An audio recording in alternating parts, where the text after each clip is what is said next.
Hello, creeps.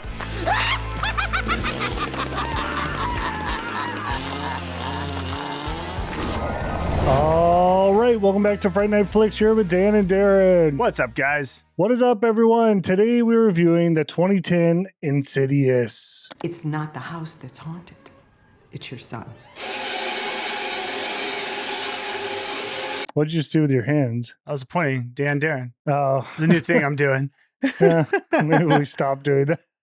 If you don't know about Insidious, a family looks to prevent evil spirits from trapping their comatose. Comatose? That's the word. Child in a realm called the Further. Also, if you've seen Poltergeist, seems like a very similar movie. Oh, I guess it is. Child gets trapped in a different dimension. They do have to go in and get him. Okay. Yeah, you're right. There are some parallels. Yeah. We'll talk about it. Lots of similarities. Hey. And I think they borrowed a lot of similarities from a lot of movies. I don't know, man. I think they did a great job. So, hey, I don't care. We may have a different take on this one. You don't like this movie? We may have a different take. Oh, okay. I'm interested because I'm very passionate about this movie. You are. And I'm kind of surprised watching it. All right. So we'll hold on. Wait, have you not watched this? I don't know if I ever saw this movie before. I'm going to be honest. Oh my gosh. I watch this all the time with my kids, or if like the nieces and nephews come down, we've watched it. It's like my go-to for kids' scary movie. Yeah, I was watching it and I'm like, there was a point I realized I don't think I've ever seen this movie. Wow. All right. I'm legitimately interested to hear what you have to say this time. And you're going to. Yeah. Insidious is directed by James Wan, director of the Saw movies. And if you didn't know that, you would figure it out because there's some Easter eggs in here. Oh, yeah. We see a little drawing. Yeah, I mean, I caught that without even it's pretty apparent. Yeah, it's obvious. Which is a little interesting, though, because he went from Saw, which is just like a gore fest, right? Correct. To this movie, there's like no blood. Yeah, I listened to some interviews he did. I think he was more interested in creating an atmosphere with this movie. I don't think he necessarily wanted to be known as like the blood guy. Well, yeah, but not. You know what though? Saw 1, the first one, was that bloody? It's been so long, I don't remember. I think they're all pretty bloody. I'm pretty sure they had to take a leg off. We got to eventually do Saw, right? I don't know that we need to go through all of them, but at least do the first one. Yeah, I think so. All right, well, there you go. Written by Leigh Whannell, actors Josh Lambert and Lynn Shay. You know what's funny? Josh Lambert's also in The Conjuring. Yeah, and it's the same guy that directed them both, right? Correct, which always confused me when I watch these because I'm like, wait, which movie was he in? Or which movie am I watching? Because he's in both. It's kind of weird. Aren't they like very similar? I think actually while he was working on this, he was like thinking of doing The Conjuring. So I think there's a lot of similarities. I don't remember The Conjuring. Really? Do you not like that one?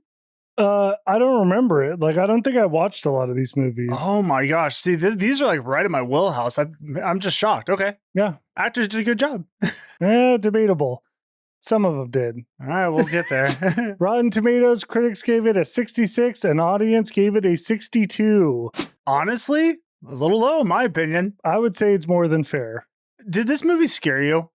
No, not really. Oh my gosh, you have a cold heart, dude. Well, I mean, there's definitely like some decent jump scares, and there's some stuff I did like in it, but there was some stuff I thought was just way corny. Were you in the right mindset when you watched this? Yeah.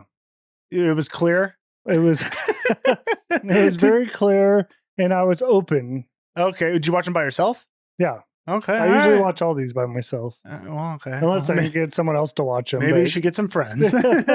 Well, we heard what Rotten Tomatoes scored the movie, but what did the critics have to say? We all go a little mad sometimes. Starting with Anthony, I remember this movie being a lot more terrifying when I was younger. Insidious just feels really drawn out and slow until we get anything really interesting, and by the time we get it, it's over. I will say though, the sound design of this film is very good and has very interesting elements to it. But other than that, this film is just fine. It's nothing too crazy and nothing too special. 3 stars. Yeah, I actually agree with the sound design thing. And in the interview I listened to with James Wan, he talked about how he really had a hand in designing the sound. He wasn't the one who was in charge. They hired a sound guy. Must have been really difficult. A piano and like a violin. Dude, but it's so good. I found it so creepy. I like some parts of it, but also I have some issues with it too. Tiptoe through the window. That song is so just weird. Yeah, it is. But then again, the ghost didn't scare me in that one. Okay, well, that's a you thing. Next, we have Karth. I have to say, I got many jump scares out of this one. Amen, Karth. My bad was that I watched it completely alone in a dark room, but surprisingly, it scared me a lot more than I ever expected it to. It's because it's a scary movie, Karth.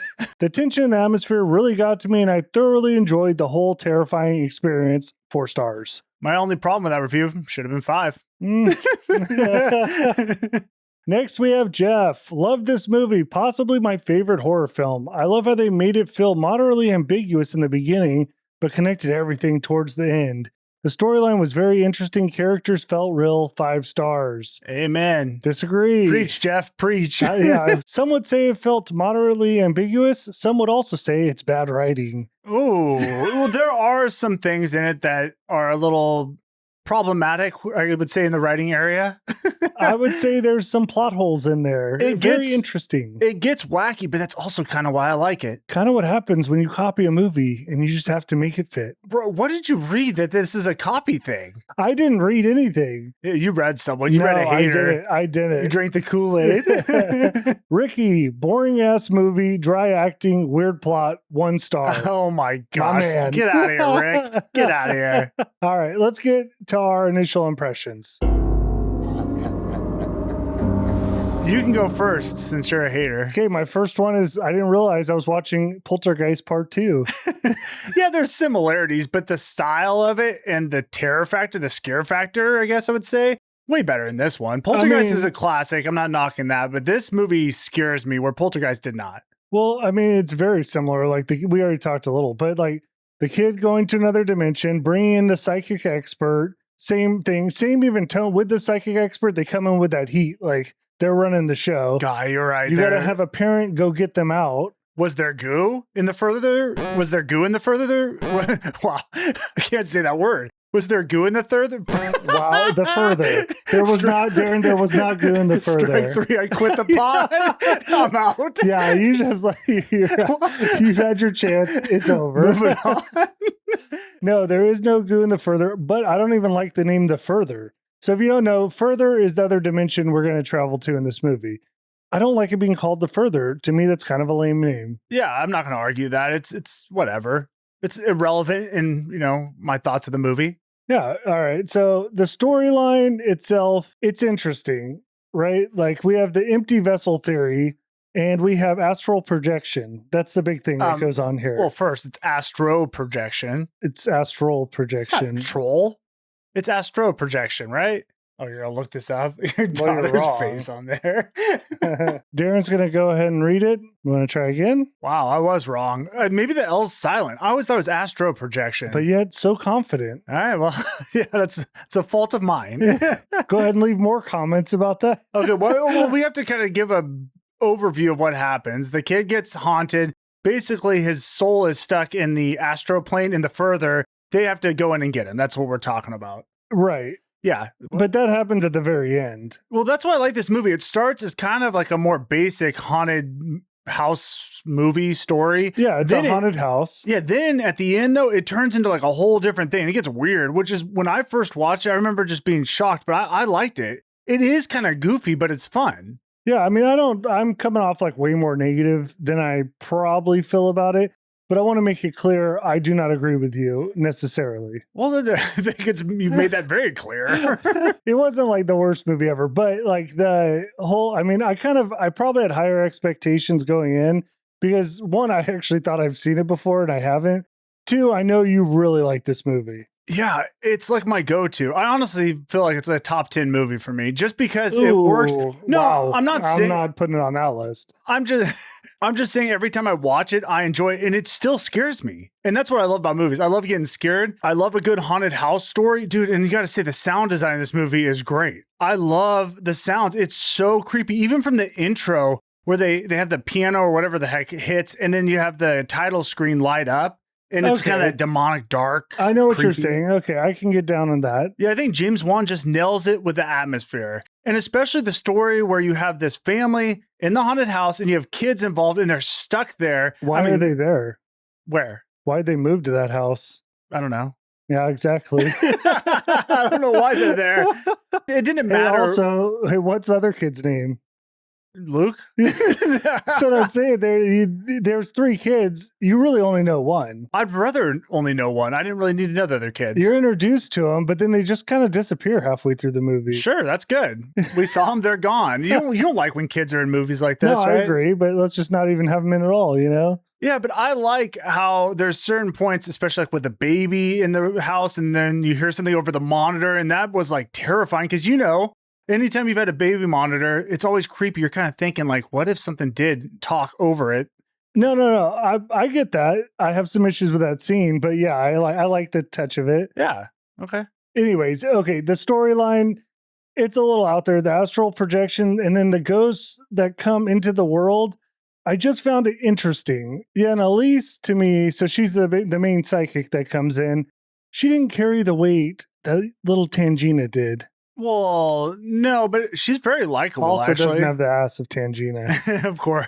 Throwing that out there. I mean, that's a fact, yeah. She is likable. Tangina was bodied up, for sure. I'm not going to give it away, but the way she communicates was a little outrageous to me.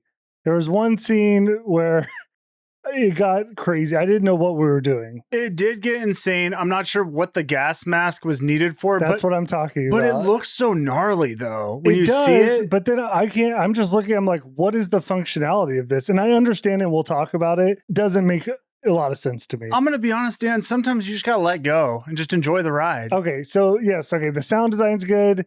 The story's a little out there, but we'll see how that goes, you know, as we go through the movie. Characters now, I think the mom in this is not a great actress. Oh man, hard disagree. Oh, are you kidding me? No, I thought she did really good. Wow. I believed totally her. disagree. I thought she was like a struggling mom. She seemed exhausted. She was at her wits' end at points, very scared. I thought actually the dad was not as good as the mom. I'm talking like acting chops here. Yeah, no, not the story built behind him. I like her. I thought she did really good. All right. I just completely disagree. We have totally different takes on this one. You went in this movie with some hate. I know what you're saying because I do feel that inside me. There is some anger. Even when we started this podcast, I'm like, his energy's a little bad. I did spill my coffee immediately. My whole coffee spilled. I picked up his coffee, he set on his desk, just knocked it over. It's on the ground. You got none of it. That sucks. So this may get out of control. Yeah, maybe we should drink some coffee. Maybe your opinion would change a little. No. It's okay. You don't have to like it. It just shocks me. Well, you're not going to get me to. Okay. I don't hate it. Well, I'm just saying it's okay. I'm just, Dan's going to be a little angrier than usual in this one. That's fair. It'll be interesting. No, critical, not anger. No emotion, just critical. Whatever, man. Whatever makes you feel better. So anyway, I also don't think the kids were great actors. Oh, yeah, no. I mean, I wasn't, whatever. It's a kid. I didn't really, you did all right. The story too, like you don't really learn a lot about the people or what's really going on. It's kind of, honestly, the pace is pretty intense in this movie. It kind of starts and doesn't stop. Yeah, it was great. I thought tons of scares, man. Kept me on the edge of my seat the whole time. You're right, though. You don't learn a lot about what's going on, and that's why there's like 5 movies. Yeah, okay. Because I did see, like, when I was researching some stuff, like, and the second one explains more of this. I'm like, that's great. I didn't watch the second one, though. I know. I kept looking for, like, explanations on the movie, but every single one of them, it's like explanation of the whole lore, movies 1 through 4 or something. I'm like, oh, God, I don't even know what those movies are. Actually, you know what, though? I have bought the second one as well. And I think I watched the third one, but there's like an Into the Red Door I haven't seen. A couple of them I have skipped. Okay, one other issue I have, and then we'll get into the breakdown. The demon. Mm-hmm. Didn't find him that scary. You know, a lot of people have strong opinions about the demon because he's got the bright red face. He does look like Darth Maul. That's Thank you. Well, everyone says it. He does look like him. Right. I personally liked it. Again, I liked how absurd some of the stuff was, and it was kind of like, oh my God, what is that thing? Hey, it looks like a demon. It does. And then it does. And he does have probably the best jump scare. If you call that a jump scare. I would call it a jump scare, sure. That scene, I saw that before this movie. That's like an iconic scene, right? Yeah, you're talking about the table? Yeah. Yeah, it was so good. But that's what I'm saying. There's a ton of good jump scares in this movie. I got jump scared multiple times, and I've watched this thing like 10 times. Yeah, I mean, there's some good scares in it. Like, I liked some of that. But some of them, again, I have some issues. And you know what? You guys are going to get to hear all about it. Let's get into the breakdown. All right. First, before we start, let's just introduce the family because that's who this is about. There's not a lot of characters other than the main family. So let's start with Josh.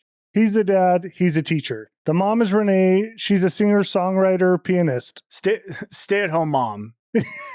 but aspiring singer, songwriter. Not that good. Yeah.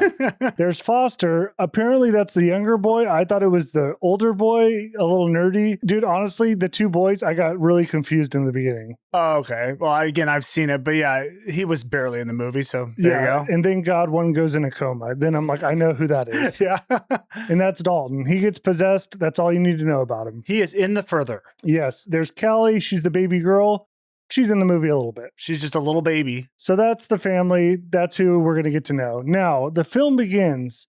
A young boy is asleep in his bed, but somebody is walking around the house. So it's like super creepy. I'll give you that. Like it's dark. Somebody's moving around the house and they walk by. I forget what it is, but you see their shadow and it's like an old lady.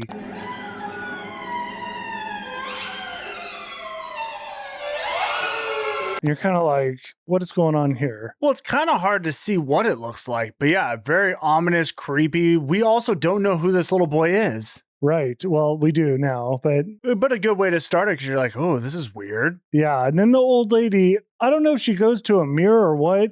Either way, you see an old woman and she's holding a candle. That's creepy. Why? What's she doing with that candle? She's going to burn you? Who knows? Well, it confused me a little. I mean, after I know the story, the person walking around is the same person holding the candle. Yeah. But I don't know. I thought we were the person walking around. I mean, I don't know what to tell you. Okay. I'm not sure who we were or what we were. Okay, we don't have to look too deep into that. You mentioned that opening title credit, which I do like, the Insidious without whatever noise.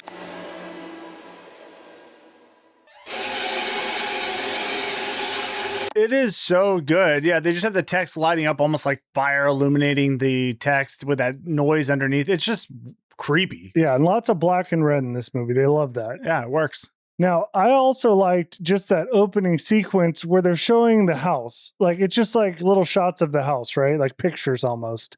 And there's... Are you talking about just like after the intro, they just show little pieces? Yeah. With like the who's in the movie thing, the credits? Yeah. Okay, I skipped over it. Oh, well, I liked it because it shows them moving in the house and it's not, you just see, again, still shots of it. But then there's like a shadow on the floor and there's like someone standing on the second floor that's casting the shadow down below. And then you see like a picture frame shift. I guess they're little videos because you can see it move. So the picture frame just shifts a little bit. And then there's a shadow in the room just standing there in a weird way. So there's activity going on. A chair starts to move. And then in the bathroom, above the sink in the mirror, you see like a man in the mirror. Just super creepy. Unless, you know, that was a reflection of the dad, but I'm guessing not. It wasn't. Okay, then creepy, yes. Okay, so basically it kind of builds a story that this family has moved into this house. And they allude to it throughout the movie, but they never explain why they moved in the first place. Yeah. Which, I mean... I would just assume the dad got a new job. I think in the second movie I read that supposedly the other house was haunted, which would make kind of sense. Well, yeah, but then they move again a third time? Yeah. Or I guess second time into the third house? Yeah, maybe, sure. Well, what's that got to do with anything? Well, I'm just saying because it's weird that they would then move again from this house because stuff's going to happen. They're going to move from the house we're going to see now again because it's haunted. Oh, double haunting, you mean? Yeah, I feel like they would have put it together. Well, maybe it's not the house, but... maybe they didn't. So Renee goes around the house. She starts unpacking some boxes. She puts her books up on a shelf, which, by the way, are like the most boring books I've ever seen. It's all like self-help for music. You know what I mean? Self-help books. I mean, if you're into it, all more power to you. I've read it, like I've got some before, but I just find you don't need it. We all go down those paths. We've all bought them before. And then you realize, like, I always wonder, like, who's writing this book? And did that person read this book to get whatever knowledge they needed to? No, they just did it some other way. You know what I mean? I don't know. Maybe it is helpful for some people, but for me, it's like, you just got to get up and do the work yourself. You know what I'm saying? Hard take. I don't want to like go on the self-help journey, but yeah, I mean, because I've done it. I've like read these books like, oh, get motivated for something. You know what? Have I read a book? I'm not sure. I don't know. I'm saying that like I can't remember a book I've read like that. You bought them though. You've definitely bought the books. I bought so many books. Yeah. All right. We go to the kitchen and now it's like the family's getting ready for work or like getting ready for their day.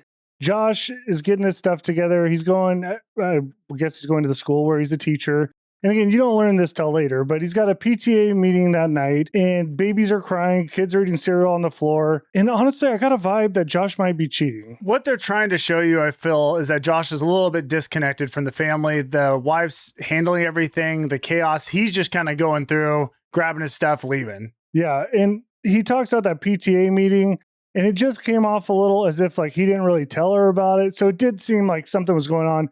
But after watching the movie, I also think Renee may be cheating. Oh, why? Well, when we get there, I'll explain. All right.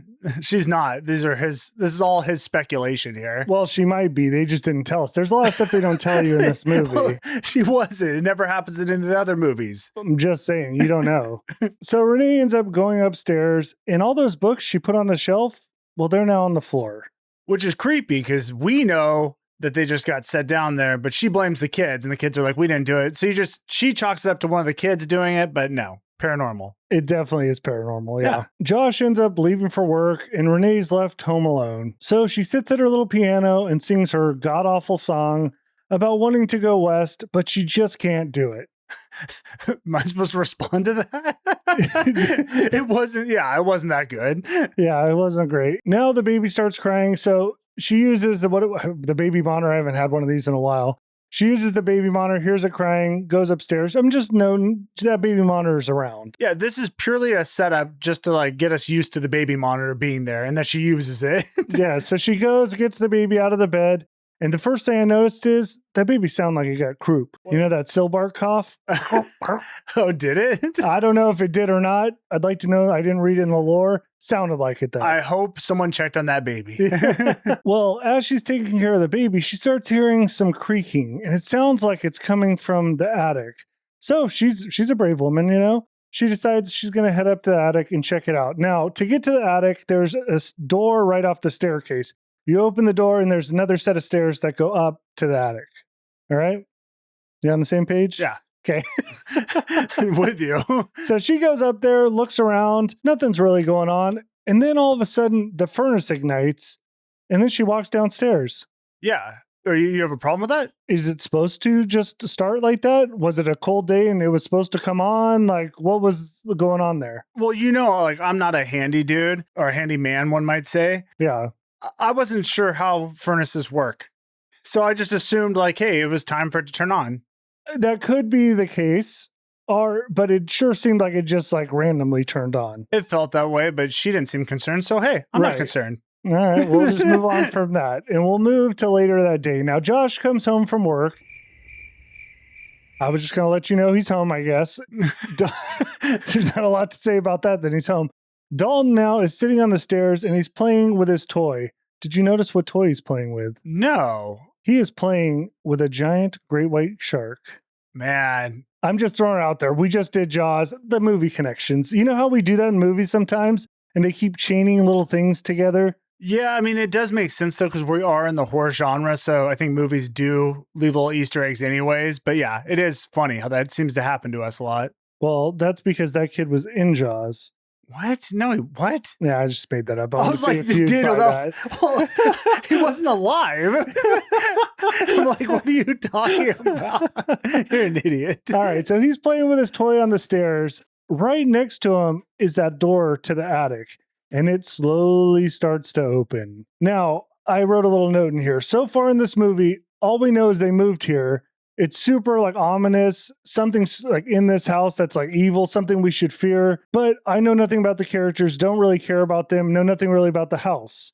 So all I know is something bad's going to happen. We just started the movie. I know, but there's no character building at this point. I'm just throwing it out there. There's no judgment on that. I'm just saying. We're like 5 minutes into the movie. What kind of character development do you want? I mean, I know nothing about them. All I'm seeing is them in this house. What would you want to see at this point, Dan? I'd like to know why they moved here in the first place. That's one thing. I'd like to know. He got a new job. Boom. Why though? Like why? Or is that the thing? He just got a new job? No, I'm just making it up. I'm just going with it. All right. It's a lot to move a family around. Anyways. But you do understand families move, right? Yeah, I'm aware of that. Okay. So we can keep going. Now Dalton sees that door open and he decides he's going to head up to the attic. Now, for some reason in this attic, there's a light. But in order to turn on that light, you have to climb a ladder. Yeah, but what you're saying is it's not like the kid just has to climb the ladder because he's short. I think everyone has to climb the ladder because it's the light's so high up, right? There's a specific ladder on the side that is there to climb for the light. Not to mention, this is a brave kid. My kids would not go into an attic. In fact, I would say many kids wouldn't go. Would you go in the attic? As an adult, absolutely not, unless I had to. Well, I mean, attics aren't that scary. Well, yeah, but I'm not trying to go into an attic. If the door randomly opened, you wouldn't go in the attic. I would do a peek. You'd go in your normal attic. Like, I guess, yeah. I don't think attics, I'm just trying to make sure you're not afraid to go in an attic. Well, no, I would go in, but I would be a little eerie. Any attic. Well, it's kind of creepy. They're not that creepy. It's a dark space. I think it's creepy. Okay. Well, Dalton climbs up on that ladder, goes to pull the string, but falls down, eats shit on the ground. Doesn't go well for him. Now, an important note, he does strike his head. Okay, I want to throw that out there because I have a little bit alternate theory here. Oh, yeah, you could go that route, but that's not what happened. It's a red herring. Well, he gets off the ground, and then he hears something creaking. And in the corner of the attic, he's staring as if he almost like sees something, but it's so dark, you can't see anything.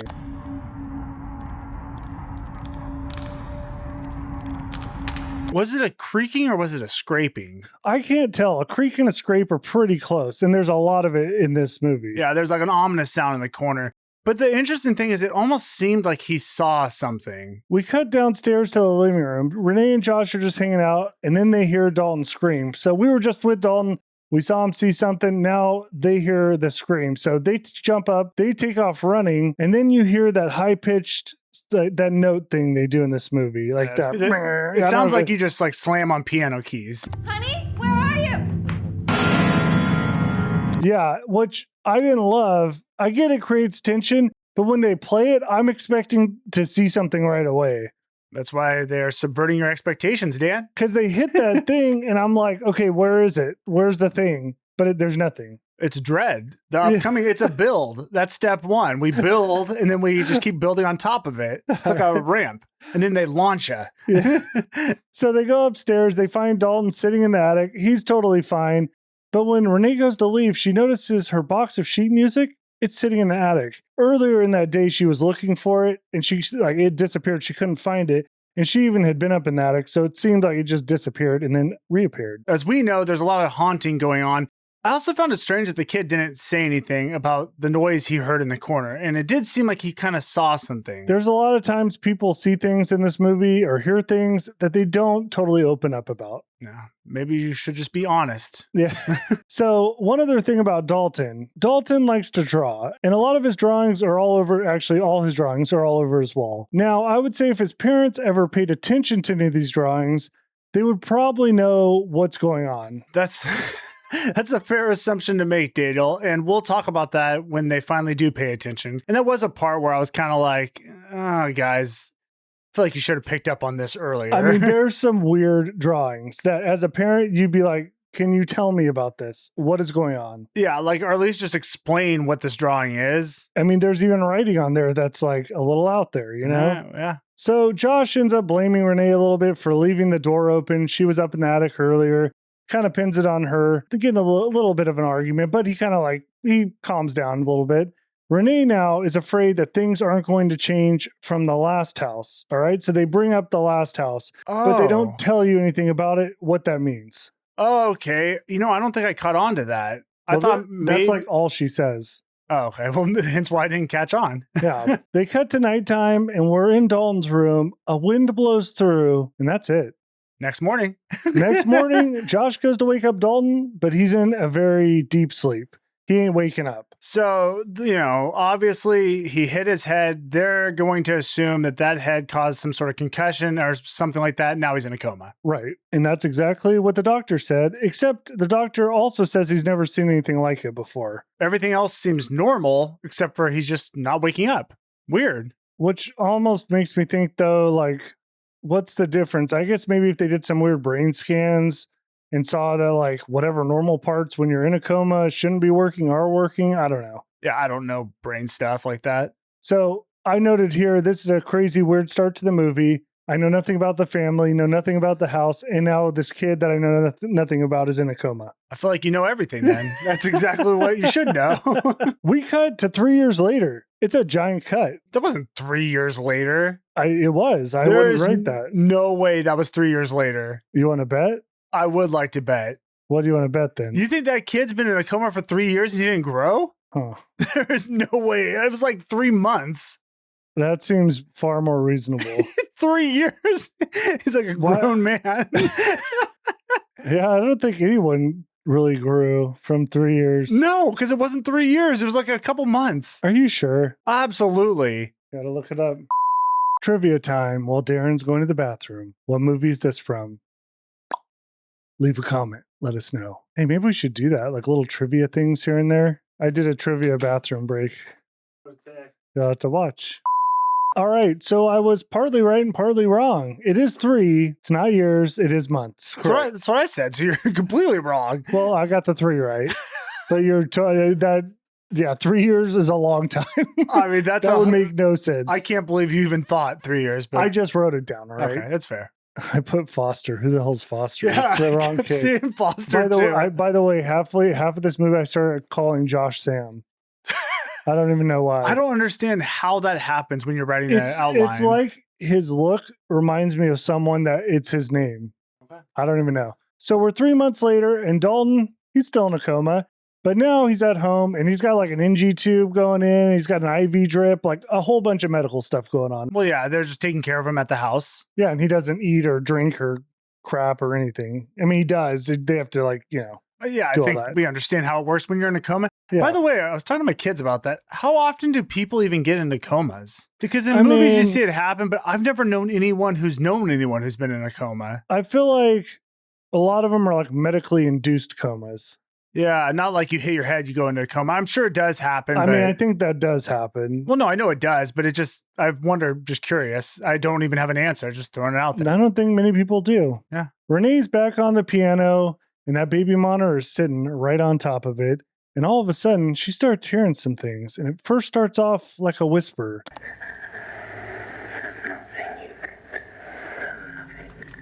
Well, we should say she's home alone, taking care of the kid. Where are the boys at this point? Again, just kind of not around. I'd assume they went to I know school. one of They went them- to school. The boy went to school. The other boy's laying in bed. Yeah, I forgot. He's still in that coma. Yeah. Yeah, so she's essentially home alone with the baby. And she starts hearing stuff go over that baby monitor. And it's like, is that a voice I'm hearing? But you would kind of think like maybe it's interference, right? Yeah, that's possible. Yeah, but still, though, in my mind, I watch too many scary movies where I'm like, someone might be in that room. I mean, yeah, but right now she's only heard a whisper. Yeah. So she picks it up and she turns up the volume and she actually walks to like the bottom of the stairs and even kind of like looks up towards the room. And then she hears, "There's nothing you can do," followed by, give it to me, I want it. And then it says, "Now," and like roars. I want it. Now, she listens to this whole conversation, standing at the bottom of the stairs before she actually goes up. Well, because you're listening, and it's so creepy, even that top-down view, because we just know that is coming from the room. But she's just trying to figure out kind of what's going on. I would already figure it out. There's a man's voice in the baby's room. I should probably go up there and like check on this whole thing. Yeah, she took a little long, for sure. She just stood there and waited till the end until he stopped talking. Well, she was just kind of curious on what he was saying. I'm just saying, you got to go up there. Yeah. So yes, after listening to the man talking to her baby for a while, she finally decides to go check on it. She runs up to the room, rips open the door. Nobody's there. Hey, nonetheless, freaking creepy. Did you not think that was scary? Yeah, no, I thought that was good. Yeah, I love the talking over the baby monitor because anyone who has kids, man, like I said, you've listened to those things. You just thought, like, what if you heard something? Yeah, and then the next thought is I would go check on it if I did hear Well, something. yeah, okay, we can stop criticizing her as a mother. Maybe it was a mistake, but she was investigating. But man, yeah, then looking around, there's nothing there. But even me, I'll be like, okay, hold on, it's very paranormal. Like, I don't even know if I want my baby in this room anymore. Right. But what we're seeing is the entities seem to be targeting the kids. And I'm kind of curious on why, unless that baby's astral projecting. I don't really know what the purpose of these other things are. I know they want to get into a body, but why are they going after the baby? Why are they scaring everyone else? Why are they scaring the mom a lot of times? I'm not sure. Right. A little curious. It doesn't really matter, though. It was scary. That's what I want. So that night, Renee goes to put Foster to bed, that's the other boy, and he reveals to her that he wants to change rooms. I thought this was terrifying. This was actually pretty good, because why would he want to change rooms, Darren? Well, that's because Dalton gets up in the middle of the night and walks around. Dalton's the kid in the coma. Yeah, that is a crazy, creepy thing to hear. I'm scared, Mom. Scared of what? Dalton. I don't like when he walks around at night. If my kid said that, I'd be like, what are you talking about? And I got to know, like, Yeah. is that real? Tell me more. Like, is this after you're sleeping, or are you hearing him when you're awake? What do the footsteps sound like? Which way is he traveling? Yeah, I need to know all this. Maybe it was a dream. Maybe you're dreaming this whole thing. I hope you're dreaming because I can't handle if this is real. For sure, we need more details. Absolutely. Well, we don't get too many more details because we cut tonight and Foster wakes up. Now, it just so happens directly from Foster's bed down the hall with his door open is straight into Dalton's room, and he can see his face. It's the most creepy setup ever, especially coming off of what he just told you. And now we're just staring across the hall at Dalton. Yeah, and you're waiting for him to move or do something. Or open his eyes. Yeah. Well, Foster can't take it either. He gets up, he shuts his door. As soon as he shuts the door, though, he starts hearing some thuds. Sounds like some footsteps. Someone is on the move. Ugh, gives me chills. So he runs back, he jumps in bed, and then we cut over to the parents' room. Renee decides to tell Josh about those noises on the baby monitor. And a couple things here, all right? First of all, Renee should be terrified. When you hear a man's voice like that, now, again, we could think interference. That was enough for me to be like, okay, I'm out of this house. I don't know. It is weird. You could just chalk it up to interference, though. Like, I think you'd kind of justify it. You wouldn't want to believe it's a haunting. Plus, it'd be a hard thing realistically to believe that your house is haunted. I don't know. If my wife came to me and says, I heard a man's voice and this is what he said, like what that dude said, I'd be like, cool, we're out of here. Let's just move. I don't even need to know anything else. And then you just get haunted again. So where are you at now, buddy? I would also be thinking, like, we're in a strange house. I don't know who lived here before. There could have been a massacre that happened in this house, and that's probably what it is. Or maybe there's like a hidden passage and someone's still living in your house. Also possible. What is that movie? There's a movie recently, Frogman. Oh no, that's just what they called people who would stay in people's houses and like live in there and they wouldn't know about it. I have no idea what you're talking about. Oh, there's a movie about that where they think the house is haunted, but the whole time someone actually is living in the house. Oh, that's pretty good. It's creepy. Pretty good. Now, while they're discussing this whole baby monitor thing, all of a sudden, someone bangs on the front door. Stay here. Which, in the middle of the night, that's a creepy thing. Yeah, and you would be scared just normally, like, okay, who's banging on the door? Like, what do they want? Yeah, I think we all know why that's scary. Yeah. So he runs downstairs, turns on the outside light, but when he flips it on, it goes out immediately. He ends up opening the door. Nobody's there. Yeah, creepy, but you could chalk that up to, hey, people just messing around, doorbell ditching. Sure. Now, while Josh is checking that out, Renee hears the baby crying. So she gets up, goes to check on the baby, and that's where a man is standing behind the baby watching her.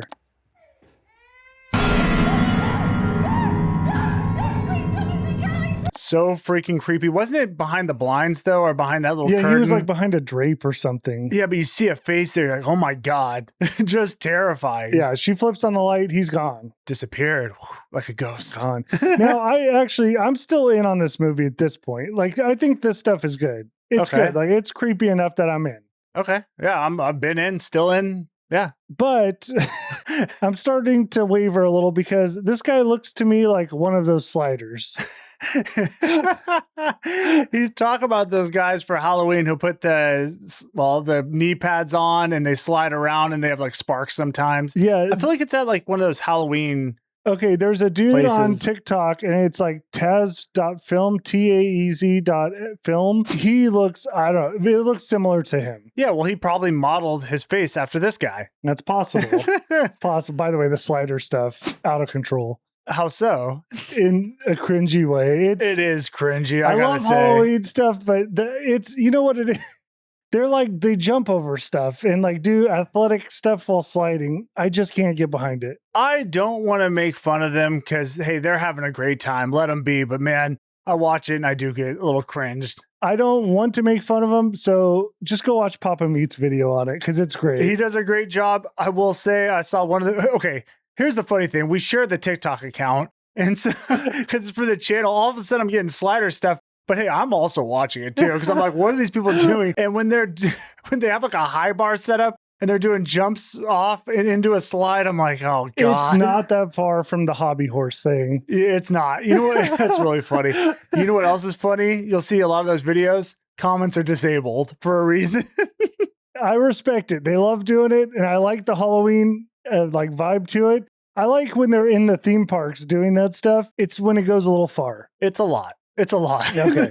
All right. So Renee saw that dude in the room. Josh runs up there. Of course, he's gone. So another case where Renee's seeing things that aren't really there. Yeah, it's just one of those things where she sees everything, but Josh doesn't see any of this happen, right? So it's like going to create this little tension in the relationship. Also, she could be crazy. It's possible. I'm not saying she is in this movie, but it's possible. They did build it up like she's exhausted. Like their kid legit could be in a coma and she could just be crazy. That could be this movie. But it's not. It's not, but it could be. Anyways, they're upstairs. The house alarm goes off.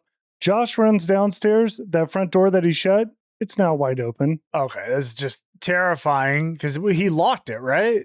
Yeah, he shut it and locked it. Because, yeah, you see that lock's off. Okay, here's where I did have an issue, though, because if that's me, I'm like, okay, everyone get in the room. We're boarding up here, and we're calling the cops. You would have to. Like, someone's in your house, or someone just left your house. It's one of two things. They probably just left your house, is what I would think. You heard somebody upstairs. Your wife saw somebody. Now your front door's open. They would have to unlock it from the inside. They just ran out. Yeah, that's right. But yeah, it's either that or you actually have a ghost situation. Either way, I'm calling the cops. Yeah, might as well. But very scary. Now, I was wondering at this point in the movie, I'm like, where are they? Like, are there houses nearby? Because it could be scarier if they're in the middle of the woods. You know what I mean? I got the vibe they're in a suburban neighborhood. They are in a suburb. Like, they show a shot later on that there's a house right next to them. But you never see neighbors or anything. It's all them. Yeah, you're right. We don't really talk to anyone. Right. Anyways, we go to the next day. Josh is at school or in class. He's a teacher. I mean, it sounds like he's going to school. He's teaching. It's an interesting way to describe that. Now, behind him on the chalkboard are a bunch of Easter eggs. First of all, there's Billy the puppet. He's like, you can see him sitting there. Apparently, this was a teaser for Saw 8 because there's a number 8 below him. No, that's wrong. I actually listened to James Wan describe this, which is funny. Well, that's what one of the videos said. From the interview I saw with James Wan, he said, I think someone had just said like, hey, you have references to Billy the Puppet in other movies or something. He just wanted to put like a reference to him in the movie. So he drew him real quick and he drew like a bow tie. But then I think someone else went and changed it to an 8. What do you mean they changed it? Like someone went, like one of the artists for some reason, he explained it. It didn't really make sense to me why they did it, but someone else changed his drawing to an 8. Wait, 8? You said the 8th movie? Yeah. Were they on the 8th movie when this one came out? Yeah, they were. Okay, so maybe someone did do that. But it wasn't James Wan's intention to do that. Okay, either way, there's that. There's a detention list. All the people on the detention list are like from the movie. They're different people that worked on it, right? That's cool. I love little Easter eggs. And James Wan is even written on there, and he has detention 2 times. Yeah, he's been a bad boy. So Josh calls up Renee, and he tells her, you know what? He's going to have to stay a little bit late and grade some papers. He'll be home very late in the night. I have a random thought, and I don't even really know if it's worth talking about, but if it's not, I'll cut it out. Why are ghosts only intentioned to scare? What do you mean? Like, if there are people that have turned into ghosts, wouldn't they have other things they'd be interested in other than scaring people? Well, maybe it depends. Maybe some pleasure ghosts, or you know what I'm saying? This is a stupid comment. I mean, it depends. Like, if you go to the poltergeist lore, there's different types. There's the wanderers, there's like the ones that are just lost, and there's the like nefarious ones that they just want evil things. You know what I mean? Like they're angry at the world. So do they have different motives? Okay, maybe there are some nice ghosts, and you don't see them because they don't want to scare you. They know by nature they'll be scary because you don't expect them. I think we focus on the scary ones. Okay, I'm just a thought. I don't know. Yeah. So anyways, Josh is staying late. And again, it really comes off, and the movie makes it this way. He doesn't really want to go home. He doesn't want to deal with the problems. A lot of hauntings going on. It's a lot of stress. He doesn't really know what's happening. So he's doing what a good father should do and stay away and sleep all night at the school. Right. Yeah, it's really a bad move by him. He's not a bad guy. He just doesn't know how to deal with stress, I guess. Right. We'll get to that. But for now, he closes his eyes and he goes into some visions. He starts seeing the house that's black and white, sees like kids sleeping and stuff. Either way, I would say he did a little astral projecting. Oh, you think he projected right there? I think that was a small projection. Okay, we'll say. Some might call it a dream, some call it a projection. I didn't even know he could do that. Interesting. Well, that night, Josh gets home at 11:27, and we never see him. We just hear the car, like he unlocked the car and he's home. I'm saying this because it gets confusing to me. So we cut to the next day. So that's the night. Next day, Renee's talking to the nurse, and she's explaining to the nurse that Dalton isn't in a coma at all. They don't know what to call it. And basically the hospital, because they couldn't figure it out, they have no idea what to do. They gave up. Yeah, I mean, I think that makes sense. Or no? You don't think so? I mean, I just don't know if the hospital's like, I have no idea. Let's just take the kid home and figure it out. But what's the other option? Just having him sit in the hospital? Plus, then you're paying No. insane bills. You could take him home, but you're going to be going to all kinds of institutes. You know what I mean? Oh, yeah, they're going to want to figure it out for sure. Because, even if they can't figure it out, they're going to want to try to. Right. It's a child. Just for, and even for like research purposes, like we've never seen this, we should investigate. Right. Anyways, the nurse is about to leave and she's going to tuck Dalton in, but Renee refuses to let her do this. Why would she refuse that? I don't know. Why didn't she let her leave? Well, that's because Renee needs to find the bloody handprint. So, I don't like the way you're setting this up because you're doing it in like a condescending tone and it really changes the perception of our listeners here as to what's happening. You're right. That was condescending. So she kind of a dick, man. She pulls back the sheet and there's a bloody handprint on the bed, right by his foot. Really creepy, weird. You're like, okay, this has been escalated now. Okay, what if I told you it's not blood at all? Oh, it's not? It's actually red lipstick. You know this for sure? Apparently this demon is known as the lipstick demon. That's why he has the red on his face. Well, I thought that was just because it looks like lipstick because it's so red. I, through the digging, found it's not blood. Okay, I believe you. I didn't do any research. Because where would the blood even come from? Well, because he wasn't cut. The boy wasn't cut or anything. So he just has lipstick all over his body?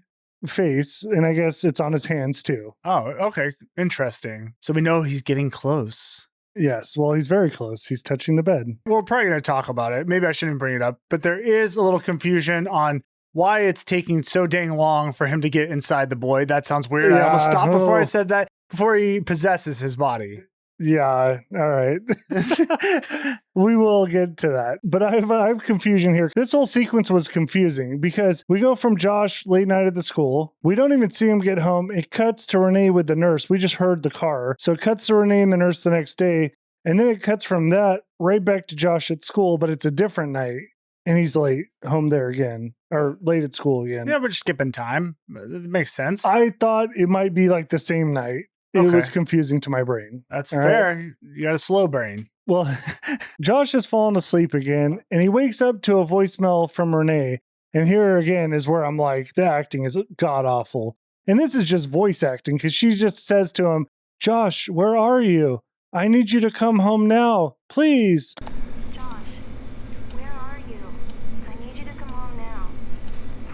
I didn't buy it. Okay, that's fair. I didn't notice it. It did not bother me. I didn't buy it so much. I actually didn't even think it was her. I thought it was like a ghost doing it. I'm not kidding. Oh, you thought it was like a setup call? Right. And I thought he was going to go home, then find out she never even called him.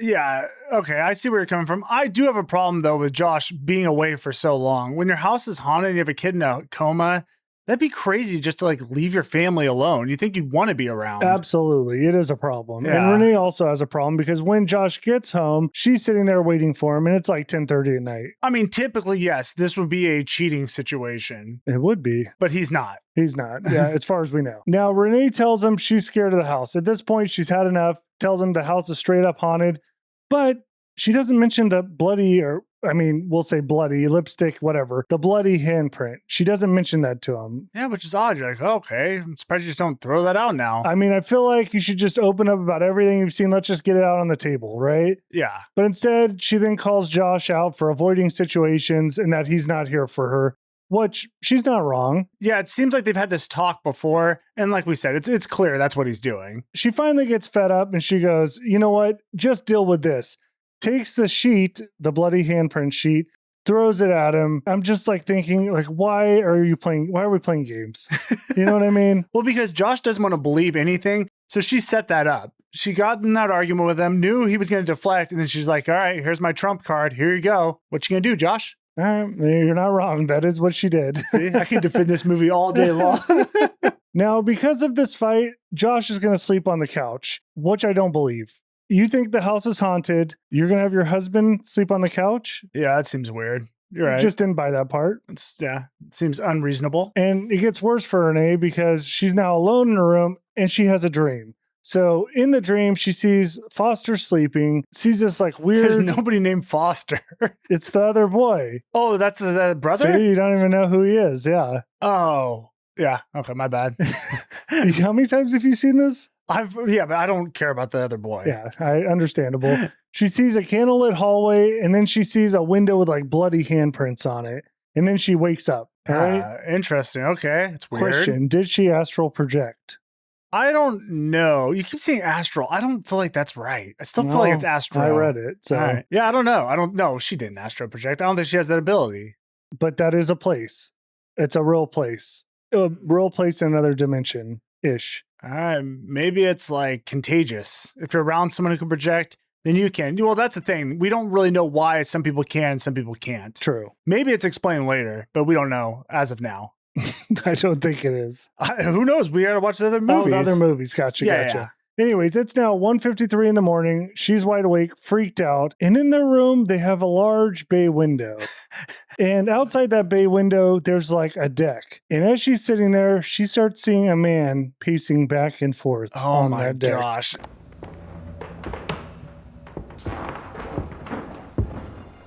Josh. In the middle of the night, seeing some dude just walk back and forth, you're like, good God, that is just so freaking creepy, especially if you're a woman in that situation. Man or woman, it's creepy. Yeah. And it gets worse because all of a sudden, boom, he's in the room. The slider's back. He slid in the room. He's back and he just straight up attacks her.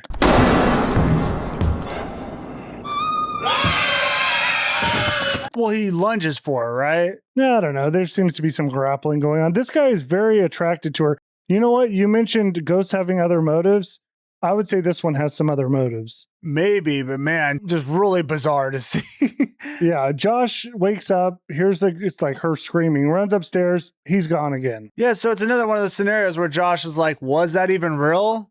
But she's terrified, so you got to kind of believe it. Right. Yeah, I mean, at this point, he should. He's already kind of in the doghouse. Yeah. Whether he believes it or not, he decides, hey, tomorrow we're out of here. We're going to move. Yeah, I think we've had enough of the hauntings that it's time to just change locations. The next day, the moving trucks arrived. They moved to a whole new house. And here is where we meet Lorraine, who is Josh's mom. That's so funny because in The Conjuring, I think his wife's name Lorraine. I did see that the name is the same. Well, it's like he's in both movies. The names in both movies, it's just confusing. Right. Now, his mom came over to help unpack. As she's helping unpack, she catches a family photo that has like Josh and all them together. And she seems to first she says like, oh, I'm surprised you got Josh to take a picture, which was weird to me. But then her gaze at it, like she holds it for a really long time and looks at it for a long time and sets it on the counter. I didn't know what was going on, but I'm like, that was really weird. Yeah, it was purposeful. You're like, okay, this is odd. There's something to do with this. And I kind of wish she probably should have told him exactly what's going on a long time ago. Yeah, but you can't because I think she thinks everything's going to go away, or maybe she doesn't know how much like haunting has happened. Well, she seems pretty involved. This is now their third move?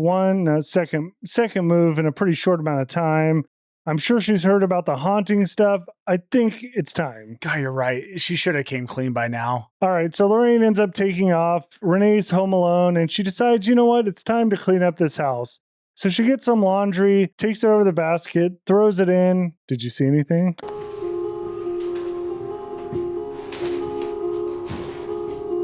Oh, this was so good. So we're in the middle of the day. You're kind of not thinking much is going to happen. And as soon as she goes to throw the clothes into the basket, the camera kind of follows her arm and you kind of just see something at a glance. And then she keeps walking forward. Some people in my family didn't even notice this. I never saw it. Okay, because I saw it because he kind of blends in because there's like a coat rack or something. But there's a little boy standing there facing the wall. Staring at a wall. Right next to the ironing board. It is so freaking creepy. If you want to check it out, it's at 4024. After tidying up a little bit, she puts on a record, add a little music to the house. It gives a nice little pleasant vibe. Yeah, and then she goes outside to take out the trash. Now, as she's walking out, you hear the record scratch. And then you hear Tiptoe Through the Tulips come on. Which on its own doesn't really sound creepy. In this context, it's freaking terrifying. It is so creepy. I agree. At this part, I'm a little creeped out. So she's walking by the window, and just the way that James Wan sets up the cameras, I just love it. I don't know if it's like wide angles or something, but you just always are looking off in the distance. Like you're looking through the windows because you know you're going to see something. This movie, you're constantly looking through doorways, windows, like you're looking through openings. Yeah, I feel like I'm looking more in the background than I am even on the characters in the foreground. Yeah, so as she's walking by the window, she sees a young boy inside her house dancing.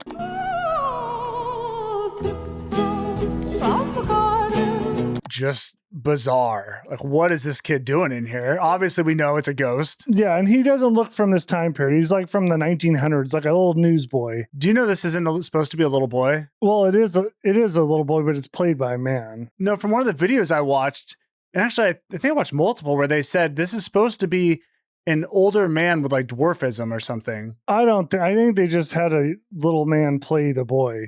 Okay. I don't believe that because it sure acts like a kid. That's my problem is people said that, but then when I listened to it, he kind of laughs like a kid. Yeah, I think it's a kid. Okay, I don't know. She runs inside the house. As soon as she does that song, it stops and the boy's gone. Man, so she knows she's right in the beginning of the haunting.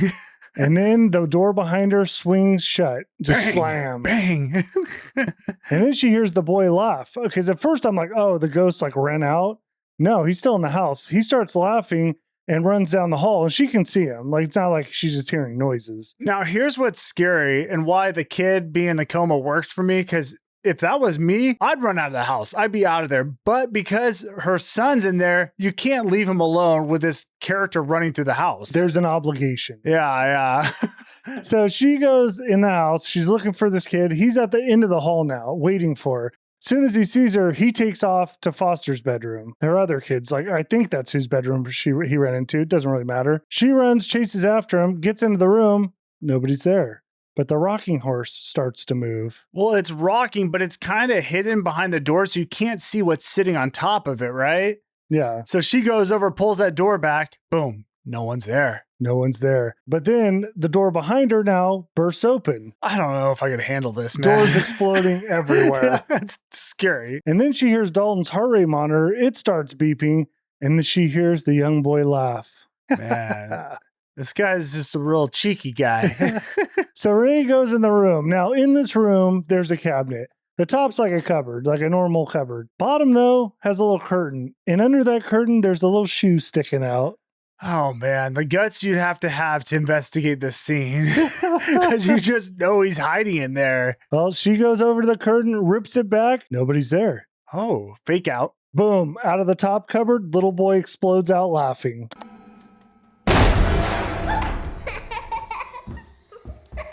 Double fake out. That gave me a good jump scare because, I had the moment of release and then boom. That didn't sound good either. No.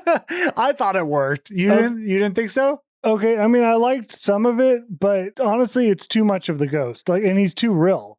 Like, it looks like a little boy running around. I agree. There was a little too much playing around, but it did scare me. Yeah, I mean, there's the jump scare component, but once I saw him like running out and playing, he doesn't seem that menacing. He kind of just seems like a friendly little dude. Yeah, it seems like he's just having a great time playing hide and seek with And you. I feel like she could just pick him up. I don't know though, but a ghost playing hide and seek with you is scary. I mean, that is creepy. I wouldn't be like happy about this situation. You're right, but he is tiny, so really what kind of damage could this guy do? And again, he's just laughing, and I just see too much of the ghost. It's too much. All right, that's your thing. Sure. Josh comes home, and he finds Renee sitting next to Liam Martin. Do you know Liam? The priest? Liam is the priest, okay? I have a few issues with this one, all right? First of all, they're sitting way too close together. Like, they're on the couch together, like hips touching, too close. That is too close for someone who's married to be sitting next to a man. Yeah, it's weird. Yeah. Second, they're old friends. Are they old friends? They are old friends. Oh, that's interesting. I didn't know that. Third, as soon as he comes in, that guy's out. He's like, I gotta leave. As soon as the husband comes in. Right. Yeah. So, I mean, those are all red flags. It is weird. I thought the whole scene was weird. I don't even know why they had the priest there. Yeah, I know guess what? You'll never see him again. Yeah, I know they're trying to show us that. I bet Renee will. I know they're trying to show us that she's kind of at her wit's end. She's trying anything to get this problem solved, but it did come off really strange. I agree. I mean, yeah, I don't know, man. Now, the priest wasn't the only one at the house. Old Lorraine has shown back up. Again, this is Josh's mom. So I guess that Renee must have called her. I don't know. Yeah, I don't know. I just don't know why she's at the house. Yeah, maybe I think she's hearing that all the stuff that's going on. Yeah, maybe she was there to help too. So basically at this point, they realized whatever was going on in the other house, it's happening here. So moving houses didn't help at all. And why is Lorraine here? Well, that's because she had a dream. That's why she's here. Oh, that's right. I forgot about that. Yeah. Now she starts to tell the dream, but really we just cut to the dream so we can see exactly what's going on. She's at their house and she's walking around in a dark hall. She goes into their bedroom, but they're fast asleep. And then she goes in Dalton's room and there's something in his room. Oh, it's so creepy too, because Dalton's just laying there on the bed and you just feel this presence. And then you look over and there's this dark figure, which kind of looks human, but kind of not, just standing kind of menacingly next to him. The real problem is the long claw-like hands. That is a problem. I mean, this is like a demon, right? Yeah, this is a demon. Yeah, it's not a human, because the other things we've seen so far have been human people, I think, that have died. Human people. Humans are people. Yeah. But this is a whole different deal. Yeah. Oh. Well, Renee confronts the demon in the dream and she says, "Who are you?" And he lets her know that he's just a visitor. And asked what he wants, he points his little claw finger at Dalton. Which is very creepy, but also I'm kind of like, why are you telling her? You're kind of giving away your plan here, buddy. Yeah, why don't you just do it? Or just like, why would you tell her that? You know what? Is she astral projecting? Is that how she's seeing this? It's possible. Yeah, and she caught him hovering over the body. Because that's the thing. They're trying to get in this body. I guess they have to be close to it when it happens, but It's a little muddy. yeah, a little confusing on how exactly that works. When the explanation comes, we'll talk about it. We needed like a power meter or something so we could see what stage of the possession they're in. All right, we cut back to real life. That was all the dream. We're back in the kitchen. Now, while Lorraine was telling the story, she was getting a little emotional. She has her head down and she's kind of just reliving this whole thing. And then she hears some creaking sounds. She looks up, and there standing behind Josh is the demon. I can still hear that voice. Good God. This is a great jump scare. Probably my favorite of the movie. I gotta be honest, this is a very good one. This is kind of like a top tier reveal. Yeah, you just weren't expecting in the middle of the day for the demon to pop up behind Josh. And it's not like he jumped into the scene. He's just there. He's been there. Yeah, and you see his face, and it's the Darth Maul look. It's like all black with the red all over, and he's got those super white shiny teeth, and he's got those little earrings with the circles in them, you know? He's got a little flair to him. Yeah. Yeah. My question is, though, why is he with Josh? Because Josh has another person that likes to hang out. Shouldn't that person be with Josh? He just had to get there for the scare, I think. I think so. Yeah, you're right. Like the ghosts in the movie don't make a lot of sense. At least I'm not sure like what their purpose is of showing themselves to different people. Yeah. Because there are some clear connections between certain people and certain ghosts. But this seems to be a roaming ghost at this point. Maybe he's just looking for any body. Well, no, they're not empty is the problem. I can't explain it. I don't know. But that scare worked. It was good. After seeing the demon, Lorraine says, "It's here." And then it just disappears. Oh, yeah. So she must have been the only one who could see it. You know, they're at the table and the wife didn't say anything about it. Why, though? Why? What? Why is she the only one that can see it? Because the wife can see the other ghost. Because I think maybe she's got a little bit of that astral projection stuff too. She ain't projecting right now. I don't know, man. I can't explain it. You're right. I don't know why. All right. Either way, they start hearing things crashing from Dalton's room. They run up there. Room is totally trashed. Dalton's laying on the floor. There's bloody handprints, or I guess lipstick handprints, all over the place. Yeah, things are escalating, but now mainly Josh is seeing like this stuff is real. Or at least something happened to knock the kid out of the bed. Well, and the bloody, he somewhat believes. He should believe more by now. We'll find out. But either way, Lorraine knows one person who can help them all. So that night, we meet Specs and Tucker. Now, Specs and Tucker, they work for Elise, but she sends them out more to check out, like make sure it's legit, and then she comes in, right? Yeah, Elise has been notified that there's paranormal activity happening here. These are just her workers that are going to come out, investigate, just to make sure that it's not a hoax or something. Yeah, and honestly, they look like a couple of like Mormon missionaries. Totally do. They got the white shirts. Specs wears glasses. He's kind of the nerdy one. Tucker, well, they're both kind of nerdy-ish. But Tucker, he's like more disheveled, and he's like the tech guy. Where's Elise? She sent us ahead to do some preliminary tests. Helps weed out the nut jobs. Yeah, they're actually both fun characters. Honestly, I think they're in the movie for comic relief. I liked him. Yeah, I think they're fun because the movie gets real intense, and it's fun to have them because they provide some levity. Yeah. Well, Tucker shows off some of his gear. He's got the tri-field meter, which measures DC fields, electromagnetic stuff. They have a bunch of measuring devices. Now, my favorite of all of them is the modified Viewmaster. That was funny. So it's like that kid's toy where you pull the little slide thing, you know what I mean? And it flips. I mean, this is an old toy. It changes images every time you pull the thing down. Yeah, it's like you put that little disc into it. I mean, his modified one, it's just colors. I know, I'm thinking, does changing colors actually show you ghosts? I don't think so. I don't know. In this world, maybe it does. This world, it for sure does. But really, I was looking at these guys and I'm like, I wouldn't believe anything they said, especially after seeing that thing. Well, but if you were in this situation, you probably would be a little bit more open-minded. I don't know if I would, because I feel like 99% of the people that do the paranormal hunting just make up stuff on the shows, and most of it has been proven to be made up. But in this world, that's not the case. It's only like 50%.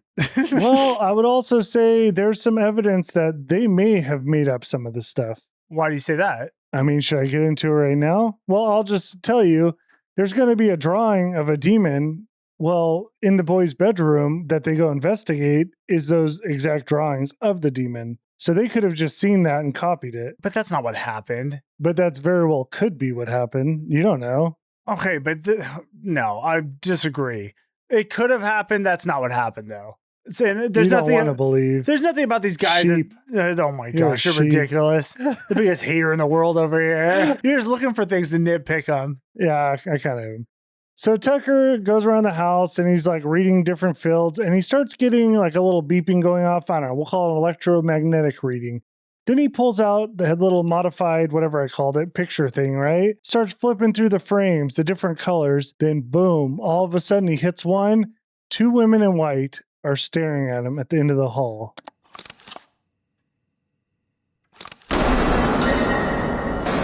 Oh, just freaking weird. They're also smiling too. Yeah, they look like dolls. Like they have white faces, black hair, like red lipstick. It reminded me of the twins in The Shining. But grown up a little. Yeah, like a version of that. But man, that was scary. It's just like, I haven't seen these two before. Like, what are you guys doing here? Are those ghosts for him? You know, it's funny you say you haven't seen them before because you have seen one of them before. When? One of them is the nurse.